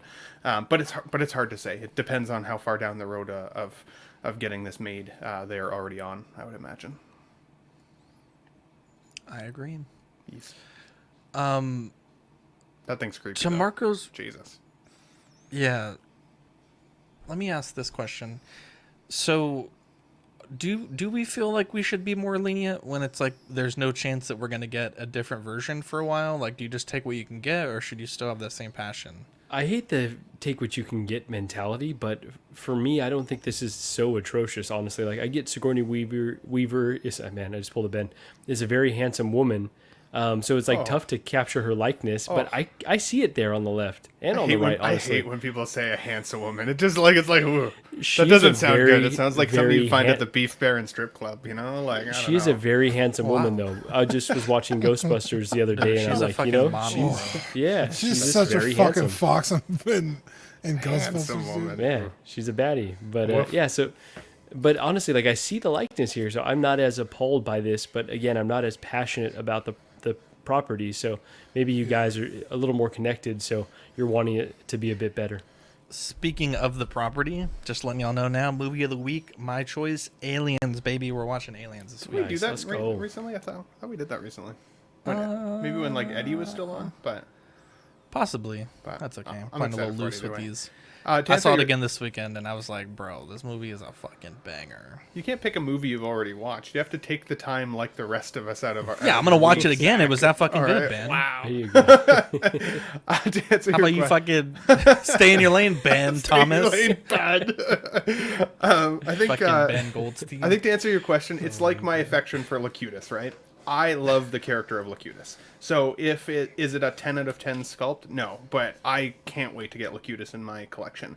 While I like the film Aliens, if this looked exactly like Sigourney Weaver to me, I might actually pick it up. But because it doesn't, I'm willing to pass on it. So I don't think it's like just being willing to accept it. For me, I just wouldn't buy it if it's not like 100% what I was looking for. Trevor Weed says, a Present Toys T800 was not an improvement over the Proto. It was a large downgrade, which is interesting. I haven't seen anybody with photos of it in hand yet. So, I've seen a few, and all of the ones that I've seen, they have that spare Hot Toys head that they're putting on it, which isn't necessarily a good thing for the stock portrait, because obviously not everyone has that. I haven't seen any in-hand collector photos of the included portrait. So this is by Eternal Toys, and this is not, from what I understand, this is not the Mars Toys version. It's a Gentleman of Crime penguin from Batman Returns. This one has a pre-order cutoff of May 23rd, and this is a Q4 2023 release, retailing for $170. You do get the penguins. You get the penguin, obviously. You get the little penguins with the rockets. You get a fish. You get his top hat and his coat and a little diorama base and his umbrella. And I think that this is not a bad set. He's also quite short, 24.2 centimeters compared to what I would assume would be the Hot Toys Batman Returns. Yeah, I think this is interesting. I think it's interesting. But I would say I would be doing a disservice if I didn't tell you to wait for the Mars Toys. Yeah, I mean, it's a buyer's market right now. There's 2 of these things coming out. And these are figures of characters people have wanted for a long time. And I think it's nice to see other companies tackling them. This looks pretty fucking good, if I'm being honest. It is a prototype, so who knows? I've never heard of this company before, so I don't know if they have a good track record or not. But just based on what I'm seeing, it looks pretty good. Maybe I don't know the movie well enough to like nitpick it to death, but I mean, it looks like fucking Danny DeVito as Penguin. I think it looks good. Yeah, it definitely does. I saw a Facebook comment the other day, and I wish I could authenticate the comment, but I had seen somebody say, don't buy it because Eternal Toys is a kind of a subsidiary company of another company that can't be trusted. Now, again, that's something I read. I don't know if that's actually true. It made me red flag it a little bit to myself to be like, okay, maybe I'll wait for the Mars Toys one then, because now obviously we've seen that Mars Toys has a pretty decent track record of soliciting and then actually giving us the figures for sure. So, and the fact that we know that one's coming just makes me feel like I want to wait either way. On the other hand, I've never heard of Eternal Toys, and so it's hard to vouch for them other than the fact that the photos that we're seeing of this penguin figure are pretty good. I didn't realize even the up closeness that he has what looks like rooted hair under that hat, and it's greasy looking, and you get the black sludge in his mouth, and all of that. Like I think it objectively is very, very cool. But I think I will be waiting for Mars Toys either way. And then if some folks get this in hand and this ultimately ends up being the definitive edition, maybe you can sell it and find a different option. So there you go. Trevor says Eternal Toys is M Toys according to Big Breda. So there's that. Yeah. So I do think this looks good, Ben. I'm with you there. Like, it actually captures Danny DeVito, the Penguin, very well. But I'd say that 2 reasons beyond what you all listed to wait for the Mars Toys version. We know they're doing the duck boat, so I mean, if you want that, that's a good reason to wait. We also know that they're going to do the Michelle Pfeiffer Catwoman. So, it'd be tough to kind of match up. You just don't know if it's going to match up, between two different companies. But if you go strictly Mars Toys, because I think that's the one to have, honestly, that's something that I would definitely pull the trigger on. Michelle Pfeiffer kind of steals that film. 1000%. So, yeah, so I think that's another reason to just hold off, wait to see what Mars Toys does. But this does look really, really good. So I'm impressed with what I see. And hopefully that drives Mars Toys to, up the bar even more. There you go. Competition is, I think, I know when Pete had Andy on from Iconic, we kind of always have that mantra of like, competition's good for us. Obviously for the manufacturer from that side, it's not great for them in some ways. But I still maintain as a consumer, for us to have those options to evaluate once things are released, I don't think it's a terrible thing. And, a lot of these companies, they do second batches, I guess, unlike Hot Toys. So if this ends up being the definitive version, right, you may still have an opportunity to pick it up. I know Present Toys does a lot of second batches. I want to say for Mars Toys, I think there was a second Prank Villain batch. So, I wouldn't feel too pressured to make a decision just yet. Mars Toys did tease the Catwoman here. I think Ben had just mentioned that. So this looks like 3 different portraits. I think they all look fantastic, but obviously these are just digital renders. So, I think the digital renders look good, but I guess we'll have to wait and see what these look like. Let's blow through this next couple of ones. The Batcave. So this is a Lego set that was leaked today. There's been a lot of Lego leaks recently. I think this one's $3.99, which lines up pretty much right near that 10 cent per price that Lego traditionally goes for. They're advertising this as a shadow box. When you open it up, or I guess on the normal display, you have the Batwing / bat symbol cutout, and then you can expand it, and it shows that's so freaking the cool. 1989/92 interior, which is fucking incredible. That's so cool. I don't know 100%. I would assume that the Batmobile is included, but the level of detail here, all the grays and the blacks, the armory at the bottom, I mean, this is just fantastic. And it is quite large. Looks like I think it's 25 inches wide. So definitely a nice little display piece here. And yeah, not that into Batman where I'd buy a $400 Batman set like this, but God, for the people that like it, it's a pretty sweet set, to be honest. Yeah, pretty sick. I think it's cool that you can hang it on the wall. That's pretty neat. And it looks like at least 7 minifigures, which is also pretty decent. So I'm stoked for it. 7? Oh yeah, there you go. I didn't even see that. Yeah, Why so are there 7 7 minifigs. minifigures? Looks like at least the Penguin, I think, is in there. Alfred, maybe a couple different Batmans, or that's Catwoman potentially. Yeah. Well, everybody knows where the fucking Looks like Batcave is? looks like Dobby on the one far right side a little bit, but How dare definitely you. not Dobby. Could be. Could be imagine. Going back to 1/6 scale. So Big Bad Toy Store had a restock of the iconic figures. I did talk to Andy just to confirm if this was a second batch by them. We did have some Patreons reach out with some concerns. Andy said, and I quote, "We don't do second batches, full stop." So it's possible they just had some extra stock lying around, some cancellations from Pile of Loot. Maybe they got some from another distributor. But this email, it's just an unrelated restock. It's not like, they got another wave of these from direct from Iconic. So we also have a little bit more Iconic news tonight at midnight, which is probably pretty close. We're on the last few hours to pre-order Ken to guarantee a pre-order direct from Iconic. So if you want to do that, be sure to get that order in within the next few hours. Obviously, there are places like Sideshow, Big Bad Toy Store, other retailers that may have Ken past that window that was initially advertised. But if you want to get the rewards points from Iconic and guarantee that order direct from them, you have until tonight to do that. And then last but certainly not least, Iconic did release their Patrick Bateman. These are photos from Andy. So I want to say Joao has gotten his in hand. I don't know that he's posted his video just yet.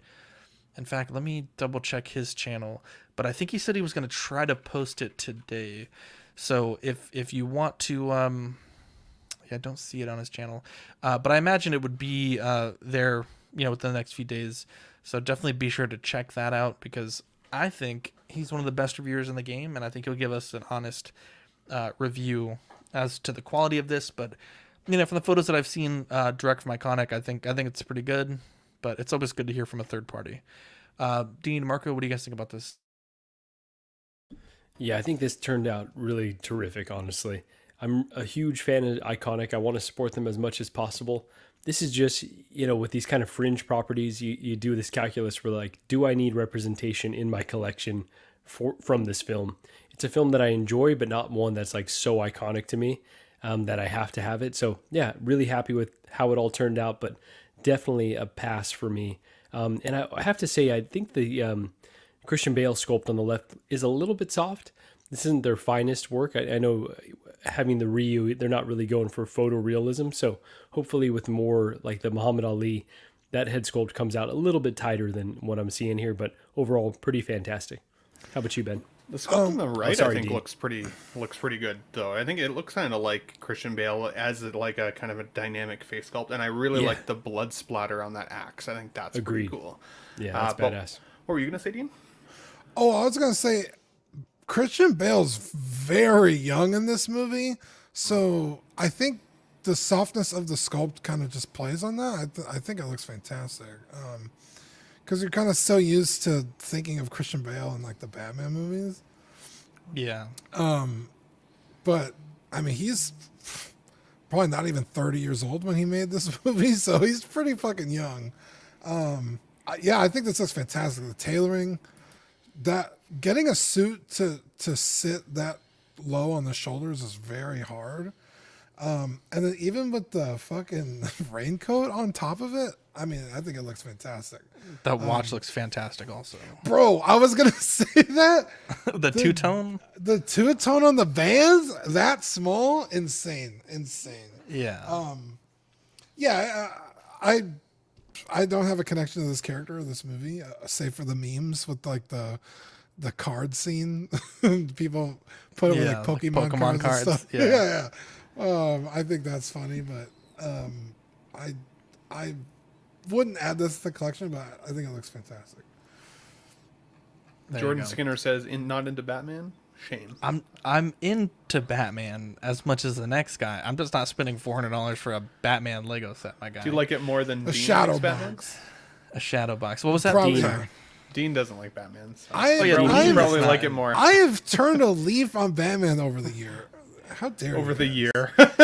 He's rallied like Batman. Yeah, Dean, is your favorite meme? Don't just stare at it, eat it.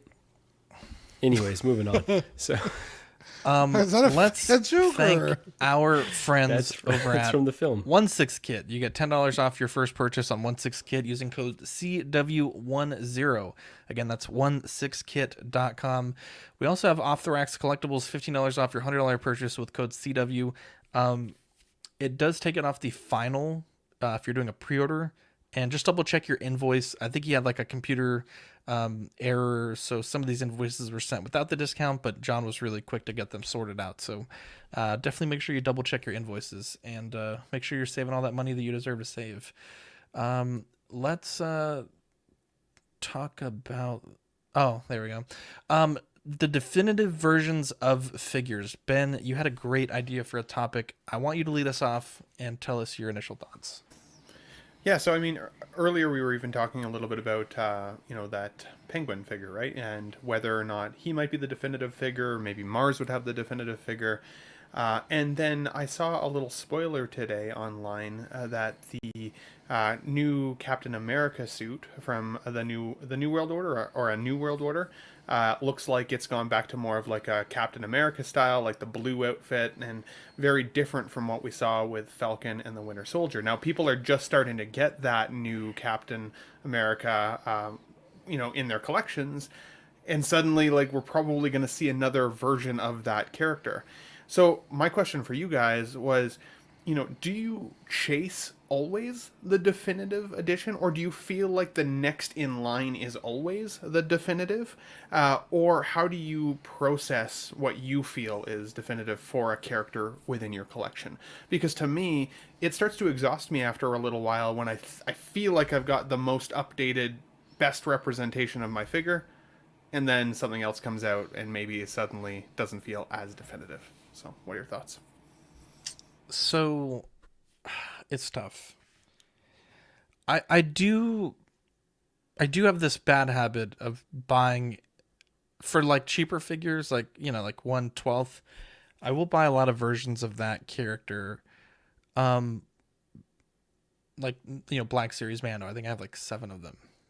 For 1/6, when it is a much bigger investment, I do. I personally, I don't always prescribe to the latest is greatest. I think that's what a lot of collectors do. Anytime you see a new version, like with this rocket that came up this week, I'm almost guarantee that you're going to see a lot of rockets for sale. For me, it's what film or TV show that specific version of that character is in that I enjoy the best. So I think if you asked 100 Iron Man collectors what their favorite suit is, I think a lot of them are going to say Mark 85, Mark 50, Mark 46.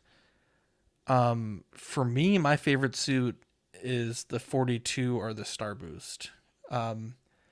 Star Boost purely for the design and the aesthetic, but for 42, I know that's not a great movie by MCU standards, but I thought that suit had a lot of character. I enjoyed that suit. I thought it was pretty funny. And I did enjoy the film. I know a lot of people didn't, but I did enjoy it. So, for me, I guess it's what on film or on screen that I related to the most. For cheaper things, there's not really. I just buy whatever. But yeah, when you get into that expensive, like $200-$300 price point, I think it's for me, the version that I relate to the most. And like Chromando, like I think it's a great figure. But I really did enjoy more like season 1 and season 2 than season 3, which, I guess the Chromando isn't, well, I guess maybe it is pretty accurate to season 3, but I still like the season 2 3D printed kit that we added with the knee pad and the thigh plate. And to me, that covers pretty much all of season 1 and 2. And I think that's where my bread and butter for the Mando are. So I guess for me, it's just really what I enjoyed on screen the most. But I don't buy Hot Toys that often. Like I have like 7 of them. So perhaps I'm not the best example, but usually when I buy a character, if there are multiple to choose from, that's kind of what I go off of. You made a unique point there that resonated with me because you mentioned Iron Man's, obviously. And like I had bought the Mark 7 die-cast Iron Man because to me at the time, it felt closest to Iron Man 1, where he's walking through the desert with his kind of mech suit and he's like a badass in his red outfit for the first time that you see him. And at the time when I was collecting, that was the closest representation.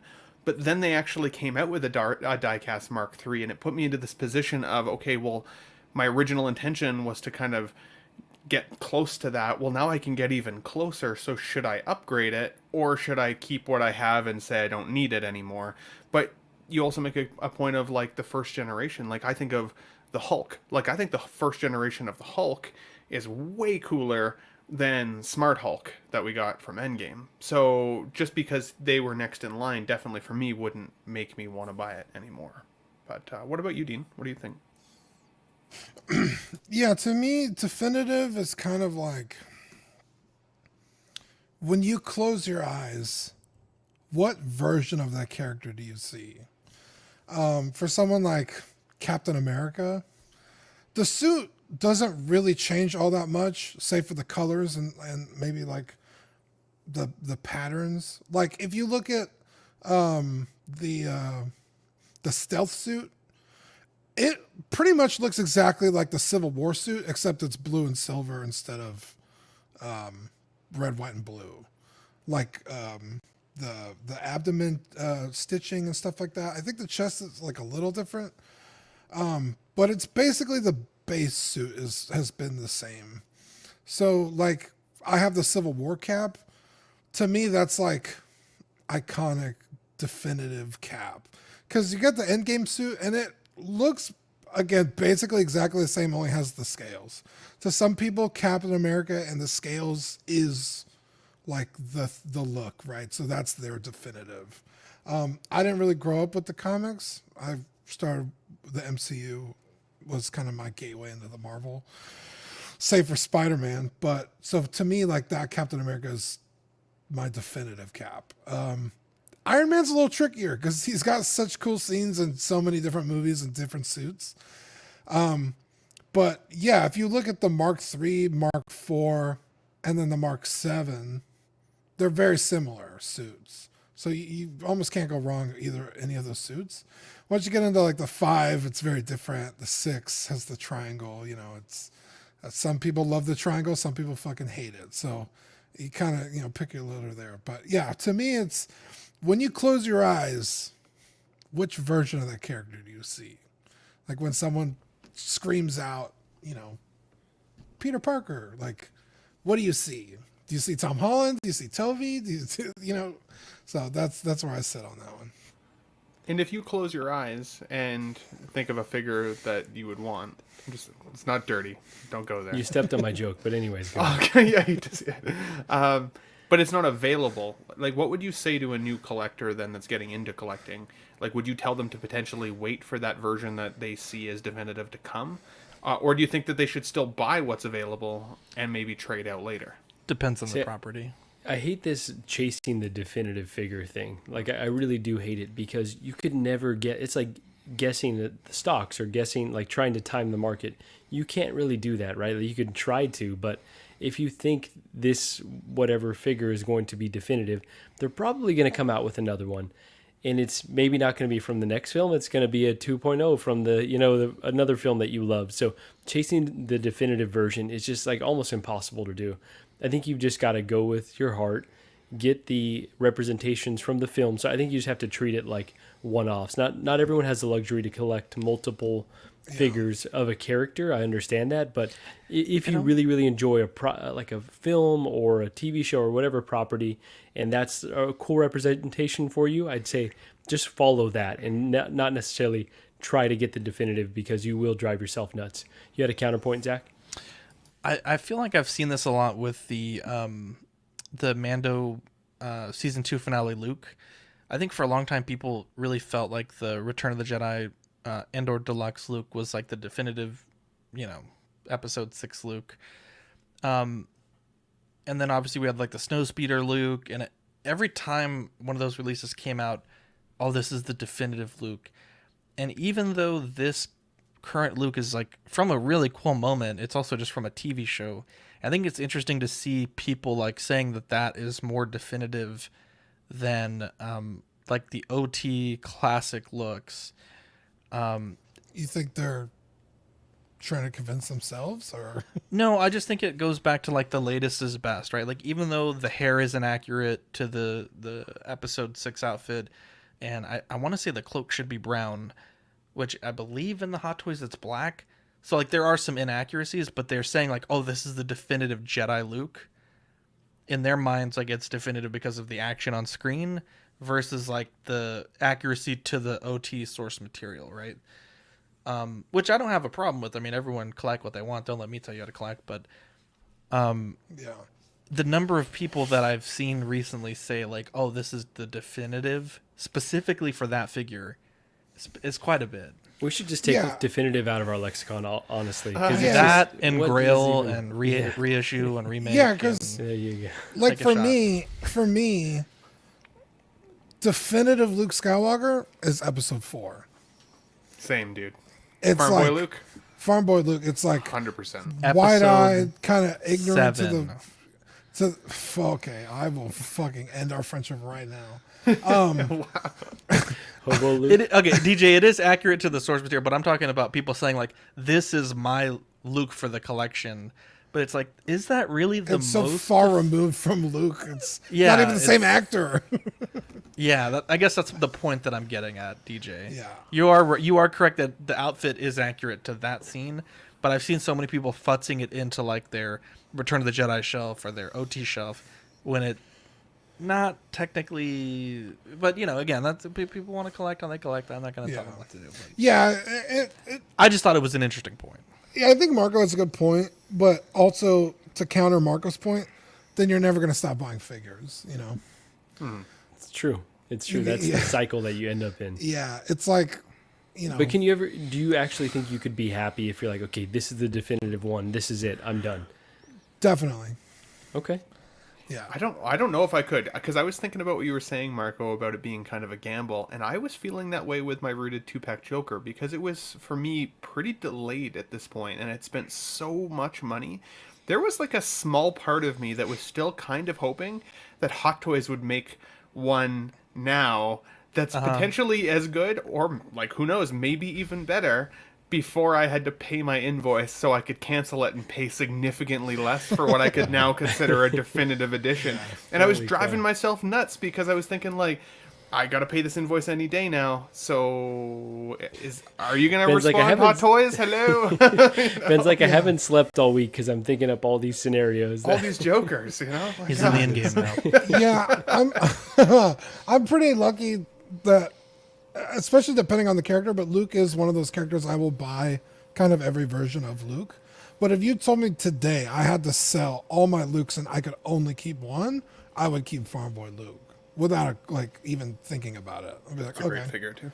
Because to me, like, that is Luke Skywalker. Like, he's just so iconic in the Farm Boy outfit, and so.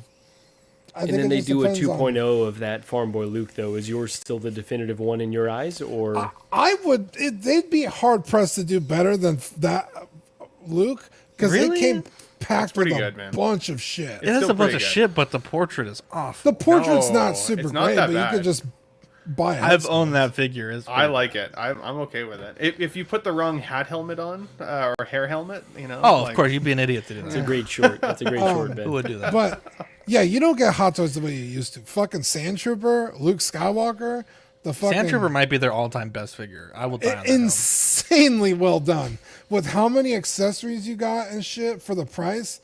Even the special edition droids. If they released that Luke today, that's a fucking $400 figure. Yeah, all day. So easy. Let's change pace just a touch. One question for three of you. Who wants to go first? I'll go first. As per usual, Ben already Dean got wants extra to go points. first. Now, this is the question. One question for all of you. What unique challenges did the Marvel Cinematic Universe face in adapting comic book characters to the big screen, and how have they managed to consistently engage audiences over the course of their 10-plus year run? Consistently? I don't know about consistently, but what challenges do they face? Well, I know for the first 10 years, everybody, save for like Iron Man, was like a fighter. Like, they all use their fist. So what the hell was that? Sorry, I was getting the countdown. So like, and I know they kind of started moving once Thanos kind of was over with. They were like, all right, we need to start involving people with more mystical, magical powers, like cosmic beings. And Eagle so powers. adapting. Wait, what'd you say? Go ahead. Hey, I said Marco, eagle you powers. have your It's not my damn turn. minute. It's not my turn. Eagle powers. Yeah, eagle powers. I'm just fucking with you. And to make it not look goofy with like people flying on like wires and stuff, and I think like Wanda was the perfect character to start with because she's not so like outrageously like mystical. It's all like kind of hands and effects. So, and then you got into movies like the what the hell were they called? The Eternals. That kind of shifted gears a little bit more to that, and I mean that movie's not super great, but I think it was well done that they could bring those characters. All right, Dean, I'm going to give you 2 points. I was clicking the button, but I guess when I turned down the sound for the other thing, I forgot they're all connected. So you get 2 points for that. Ben, I will read the question to you again. What unique challenges did the Marvel Cinematic Universe face in adapting comic book characters to the big screen, and how have they managed to consistently engage audiences over the course of their 10-plus year run? Okay, so I think one of the unique challenges that they had was expectation versus reality. I think there have been decades of comic book fans that thought they would know what they would want out of a film representation of those characters. And then when they got it, or didn't get it, depending on how they looked at it, it created a lot of blowback. And I think that they've needed to change directions in order to try and not only keep up with those expectations, but also keep people happy with the source material. Now, I think one of the ways that they also kind of went a little sideways is not really addressing what Earth or universe this actually is. Should this be the comic representation of these characters, or is it actually an alternate universe version of these characters that we're seeing, and why? So I think that was a unique challenge. And then I think when it comes to actual figure building, it comes down to their construction as well. What type of materials can they be using? Will they be able to make them accurate? I got my hot seat lighting going. It's red as fire down here, guys. Wow. I almost want to give you an extra point for that. Yeah, right. Marco, same question. Yeah, so I would say the biggest thing that they faced was using actual humans to play these characters over a long span of time, right? So we're talking about 10 years for the first few phases. That's a lot of luck, honestly, to have that continuity. Now, I think something that they did successfully was kind of failed fast, right? They had Bruce Banner replace, we had Rhodes replace. I think there might have been a few others, but for the most part, they had kind of their tentpole actors really buy in, and through the entire saga kind of stayed plugged in, which is an incredible feat. Like, I don't know that we will see that again, honestly.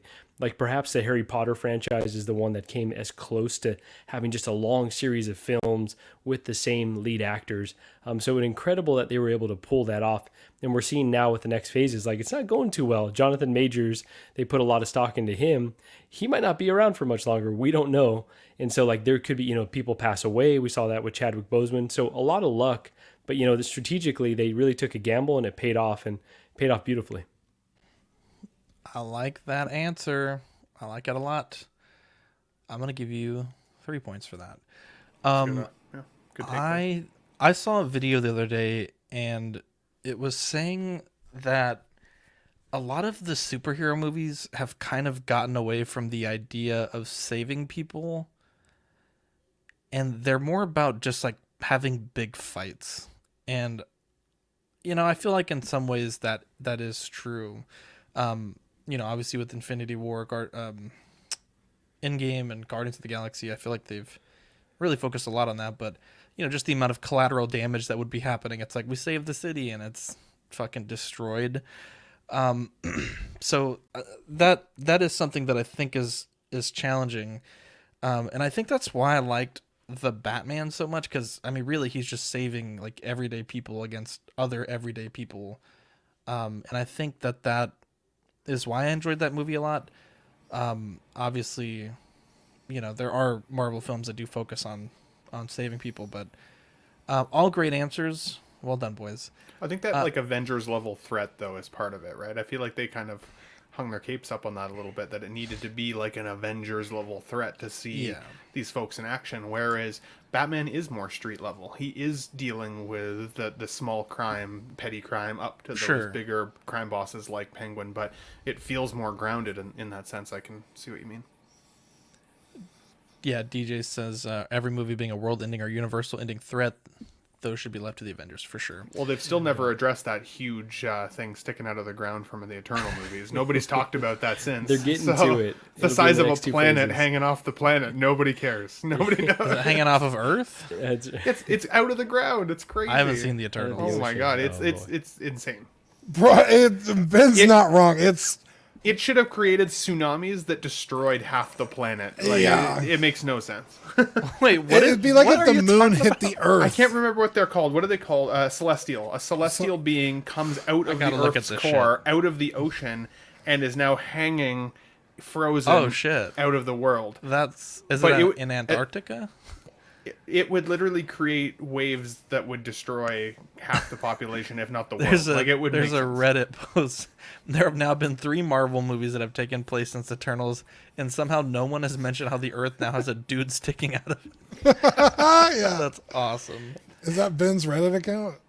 Right. Probably.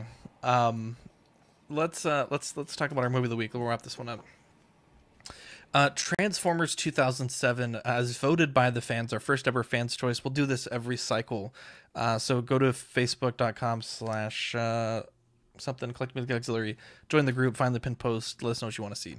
The fate of humanity is at stake when 2 races of robots, the good Autobots and the villainous Decepticons, bring their war to Earth. The robots have the ability to change into different mechanical objects as they seek the key to their ultimate power. Only a human youth, Sam Witwicky, can save the world from total destruction.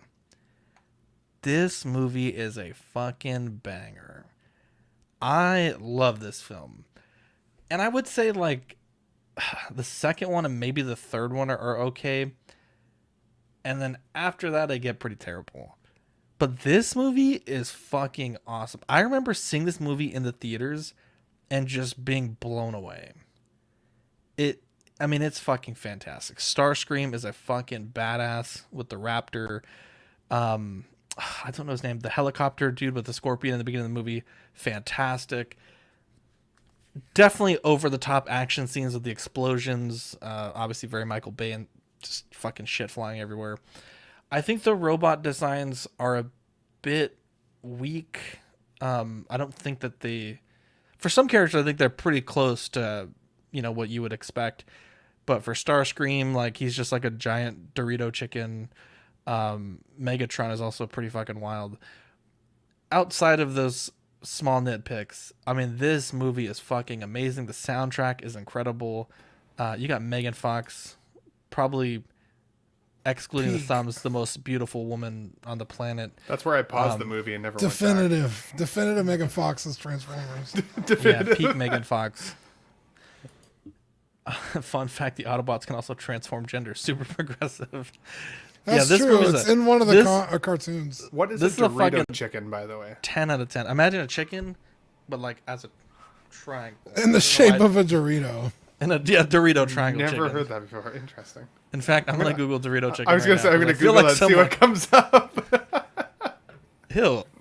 People make Dorito chicken. That sounds Dorito crusted chicken. Yeah. Oh, okay. Oh, well, like fried chicken, but instead of cornflakes, you use Doritos. Actually, that probably goes hard. That actually probably does go really hard. Yeah. I'm actually going to make that tomorrow. Wow. Oxcon. What did y'all think we'll about do a taste test? Hey, let's do it on Oxcon. There you go. Oh, bro, this movie, yeah, the Linkin Park soundtrack too, bro. Yeah, fantastic. So many good fucking scenes in this movie. I can't say enough good things about it. Like, honestly, I feel like every other movie after this has just gotten worse. Because this one was so good. And I don't know if it's necessarily like... I honestly couldn't tell you why it's so much better than the other ones, but it just is. The plot, the action... Well, the action is pretty good in the other ones, but... Like, it's simple, right? It's like Autobots, Decepticons, they fight. Humans have no fucking idea what the hell's going on. It's cool. I was... a little younger than Sam Witwicky when this movie came out. So it's like getting my first car and like, going to the high school parties and dating Megan Fox. Yeah, dating Megan Fox. I wasn't climbing a tree. I wasn't as outcast as Sam Witwicky in the movie. Like I had friends. Okay, time out. Time out. Even as a kid going through this stage of my life, I don't know why the fuck that guy climbed that tree. Why did he climb that tree? When they go to the lake? Why is he climbing the tree? I don't know. It bothers me. It bothered me when I watched this. It bothered me when I first saw what it. It bothered me teenagers today. do? Climb trees? Yeah. Just fucking climb the tree. Yeah, so this movie was fucking amazing when it came out. I remember I went to Walmart and I bought the Optimus Prime, the leader class Optimus Prime, and it was like I don't know, like $60 or $70. And the dude behind me was like, "What the fuck?" He's like, "Does that thing come with a case of beer? Why is it so expensive?" And I was like, "I don't know." Well, only time I've been judged for buying a collectible online. But, yeah, this dude, That's pretty so funny. Dude, the scene with I forgot the actor's name, but where he's like, "Oh, it looks like Freddy Krueger was in here." He's like, "No, Freddy Krueger got 5 claws. That's only 3. That's Wolverine." And the guy looks at him like he's a fucking idiot, and he's like, "Oh man, so good." There's so many good. I could literally go on and on. But I love when we watch movie of the week and there's like, just like you see the memes or like the gifs that we use in the chat. Yeah, and like obviously I know it's like, well, SKUs. The who hasn't meme, bro, or gif. Yeah. Who hasn't? Who hasn't? Dude, fucking iconic. This movie is so fucking good. Really you guys ask why this is so good. It's because this is the nostalgia cherry, right? I mean, I remember watching the cartoon as a kid from the 90s, I think. And then I remember when they said a Transformers movie was coming. It blew me away. Like, the visual effects back then were crazy for what it was. And I would say that Bickleford says, what does he say? The interrogation scene when that fool eats all the donuts. 100%. Fucking looking at his fingers. But keep in mind, like, this, to me at least at the time, was also before like Michael Bay was so made fun of for being so like filled with action and explosions and everything. So for its time, like, I think the only other Michael Bay movie I'd seen at that point might have been like Bad Boys 2, which was also absolutely packed with explosions and craziness, but in a lot of fun ways. And this Transformers movie gave that to me. When I rewatched it, though, I mean, I feel like I'm getting old because I couldn't believe how young Sam looks in the movie. I mean, he looks like a little kid in this in comparison. Yeah. But Stevens, bro. The only other film, Transformers-wise, that I would say has held a candle to this original one is actually the Bumblebee film.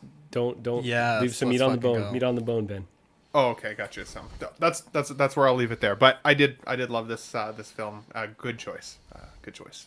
You motherfucker almost stole my point. So picking up on that, I completely agree with you, Ben. So I just watched that recently. I had owned the Blu-ray for a long time and finally watched it. Bumblebee is such a fantastic film. To me, that's like near perfect how you make a Transformers film. So then to go back and watch this, I will say it still holds up. I still like Shia and Megan Fox as the leads, and Anthony Anderson, killer in this film. But I feel like Bumblebee is better. Like, it's just, it is a better film, but for the time, this one really, really was a really nice way to do Transformers, and they got off the rails pretty heavily after that. So yeah, overall, I enjoy this film. I'm glad that we've revisited this, but I still do like Bumblebee just a little bit more because it's just damn near perfect to me. We just shared the meat on the bone for the record. There you go. Okay. Nobody stole any meat off. Two guys, one bone. That's right. It won't be the last time we share meat off a bone. Oxcon 23, baby. God. We're going to Ojos Locos. Let's go. Yeah, I love this movie. This movie reminds me of simpler times. Yeah, this is a good fucking movie. If you haven't seen it, I highly recommend it. I would say once Mark Wahlberg makes it into the franchise, I think that's when it kind of starts to go downhill, but we'll save that for another day. Whoa, what Dean, are you, Optimus Prime? Huh? Say hi to your mother for me. There you go. You ever been to Wahlburgers? Huh? It's really fucking Optimus Prime, good. you want a burger? Huh? You see my brothers? They run the shop for me. Wow. Say hi to my mother. Wow. Good Wahlberg. Amazing. Love it. Can we say thanks to the Patreonies? What do they call you Bumblebee? Because he's yellow? Yeah. Did he get his name first?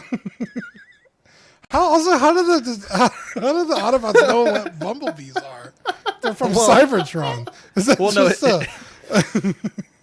his name was B127, and he just happened to be yellow. Okay. I need Mark Wahlberg having a conversation with Bane one of these days. Right? They see a car and they just become the car, but you're fucking right. You got a fucking point. All right. I think in the original movie, maybe he was given the name Bumblebee by the kid, or the original animated series. But how did he know about Amazon? How did Optimus know about Amazon though?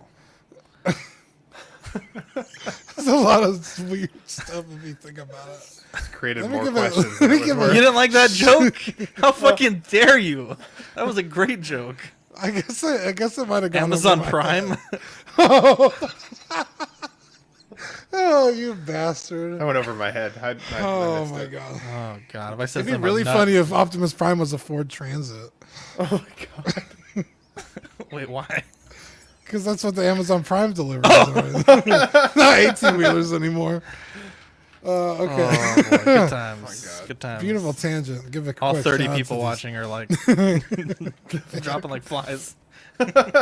Give a quick shout out to Ian CV, Renee Mendes, Eric Mariscal, Quinn Aguirre, King Louis, Mark Pearson, Paul Schreiber, Equan, Chris Valencerina, Ben Thomas, what an angel, Chris Letty, David Jones, Sam Giss, Daminator, Joao Bretta, Thomas Clark, Eric Switzer, Six Guns Figs, Billy Badfish, Toy Cartel, Sweet Sweet Danny Lee, Deanie Martin, Stephen Krett, Big Old Fern, Cesar Marquin, Mark Phillips, Lisa Martin, Bomaski, Rick Gregorio, The Everyday Collector, Ricardo Valdez, Jose CZ, Erwin Azucena, The Illustrious Rainer, Alan Morgan, Tukothri Watt, Derek B, Arias Portillo, Mark Randolph, Alvin J, Jazz Carroll, Joe Ridley, Pablo Meza, D-Rock, Matt Clevenger, Seth Tucker, CC3PO, Scott Smith, Don Mathon, Jimmy James, Stephen Percha, Sean Usby, Scott Bradley, Steve and Maria Stanley, Eddie Manzanares, Louis Bennett, Chip Perrin, Jimmy Hernandez, Gigi the Judgmental, and Brenton Palmer. What a bunch of sweet angels. Love these guys and gals. The May-June Patreon benefits are the Brenton Palmer's Question of the Week sticker and the Spootiverse sticker sheet. Fan favorite designs there, coming to a mailbox near you. Patreon starts at $5 a month for the digital tier, $7.50 for the Sweet Angel sticker sent straight to your door and access to Ox After Dark replay. Certified Crispy is the $15 tier with figure fix assistance, and the $25 What a Guy tier for doubles of all the stickers we send, and the Pog Deluxe set.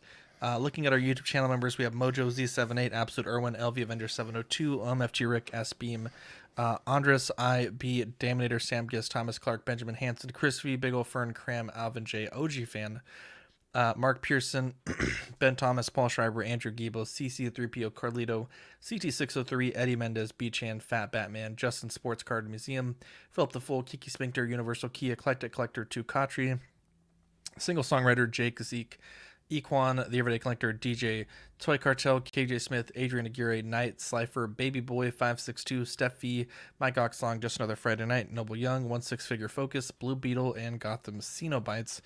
You can join the membership for 99 cents if you're a Patreon member, or $2.99 if you're in the Peanut Gallery. You get loyalty badges, custom emojis, and member shoutouts.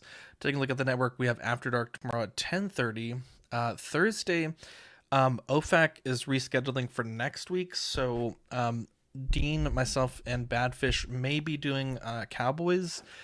We had meant to do Cowboys last week, but we had some tech issues, and so we didn't stream on Saturday. But we'll work on bringing some form of either Cowboys or Oxpedia as a backup for you guys. It may air Thursday and then re-air on Saturday, just depending. We have Question of the Week on Sundays, and then every Friday Collectors Club. So lots of fun stuff there on the docket. And yesterday Dean unboxed Kenshin and I unboxed Bulma on Live Unboxing. Taking a look at TeePublic, I think there is a 20% deal, so it's a good time to buy shirts if you want to stock up on your swag. If there's anything that's not on there that you would like to purchase, let me know and I'll get that uploaded ASAP. And yeah, I think that's it for now. Marco, Ben, you guys have anything going on your channels you want to plug? Nothing going on right now. Shout out to all the mothers on Mother's Day this past Sunday. There you go. You guys make us whole. And I took Let's Get Nuts off the show last week just because of Mother's Day. I should be back this Sunday, but again, I am moving here pretty soon, so my room and stuff is going to be a little chaotic. So bear with me for a couple of weeks if you guys are tuning into Let's Get Nuts. keep an eye on the YouTube posting. I'll post when the show is going to go live a couple days in advance, so you can bookmark it if we're going to have one. Otherwise, I'll get back to a more regular weekly schedule, of course, probably next month when I get reestablished. So we'll go from there. But also big shout out to all of the folks. I'm going through a bit of a hard personal time right now in life, so shout out to all of the folks who have reached out to me to give me some love. I appreciate it for sure. It's made it a good time, or a better time. So I love you, Ben. I will always love you, unless you stab me in the back. Then I will hate you.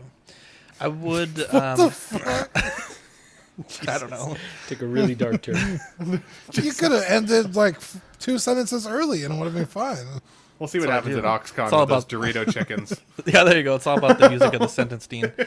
Oh, I'm so excited for Oxcon. We're going to take Ben shooting. I'll let him wear a gun. It'll be fun. I won't put any bullets in it, but... Are we still thinking about maybe doing some show segments at some point? Because I've got my sensitivity training segment lined up. We could do it now. No. We'll save that for next time, I think. Next week. Put it on the show. Stay tuned. Sensitivity training with Ben.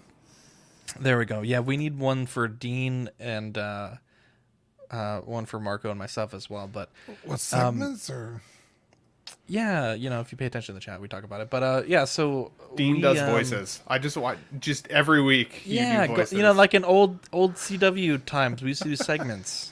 Like everyone had their own little. Like Manny had. You're on mute. Manny had his movie of the week. Yeah, but then you don't have to do any work. It'd be nice if you had a segment where you could contribute like some amount of work. It's not my contract. That is true. Marco, what about you? Do you have anything going on your channel? Not at the moment. Hoping to have Bargain Bin Bros back, so look for that re-emerging, but it's been a little bit hectic. So hopefully this week, if not, then next week. There you go. Shout out to Gigi. She graduated from... I'm not even going to pretend to know what she graduated from, but she graduated from law school. Law school. That There was you go. what I was going to say. I was going to say she's a lawyer. How do you keep this one locked in? I don't know. That's a good point. Send us the tips, okay? Yeah, probably not for long. Jesus Christ. Jesus. Just yeah. Shout out to all the mothers. My mother, my wife, all the wonderful women of the world who are mothers. I don't know. Why'd you make that so weird? I don't know. Well, no. Suddenly I thought of Megan Fox. Hang on, because there are a lot of people that aren't mothers but should still be celebrated. Yeah, people that can't have kids, people that may have, I was with my son for many reasons should be celebrated, and I was trying to articulate that appropriately, but I'm not good with words sometimes. Yeah, you finally did it. There we go. Look at that. That's New York. Just kidding. Look at that. You fucking son of a bitch, dude. So I know what you were gonna say. And I hate you for it. 2 things. Listen to the other day, the episode that we uploaded the other day. It was our day 0 COVID stream. There was some fantastic all-time CW moments. Kevin Asada tacos, Cookie Crunch, some just funny ass shit. It's the last time that Dean, Manny, Rainer, and myself hung out before COVID. It was really cool. Also, this is a big episode for us, Dean. It's huge. When we upload this episode tonight, it will be our 800th produced episode on the audio feed. Hey, so episode not too 800. Shabby. I should probably finally subscribe, eh? Wow, how dare you? Anyways, we're rambling, and we've made it to 2 hours. So I'm Zach. I'm Dean. I'm Marco. And I'm Ben. I love the poorly educated. We'll catch you on the next episode. Bye.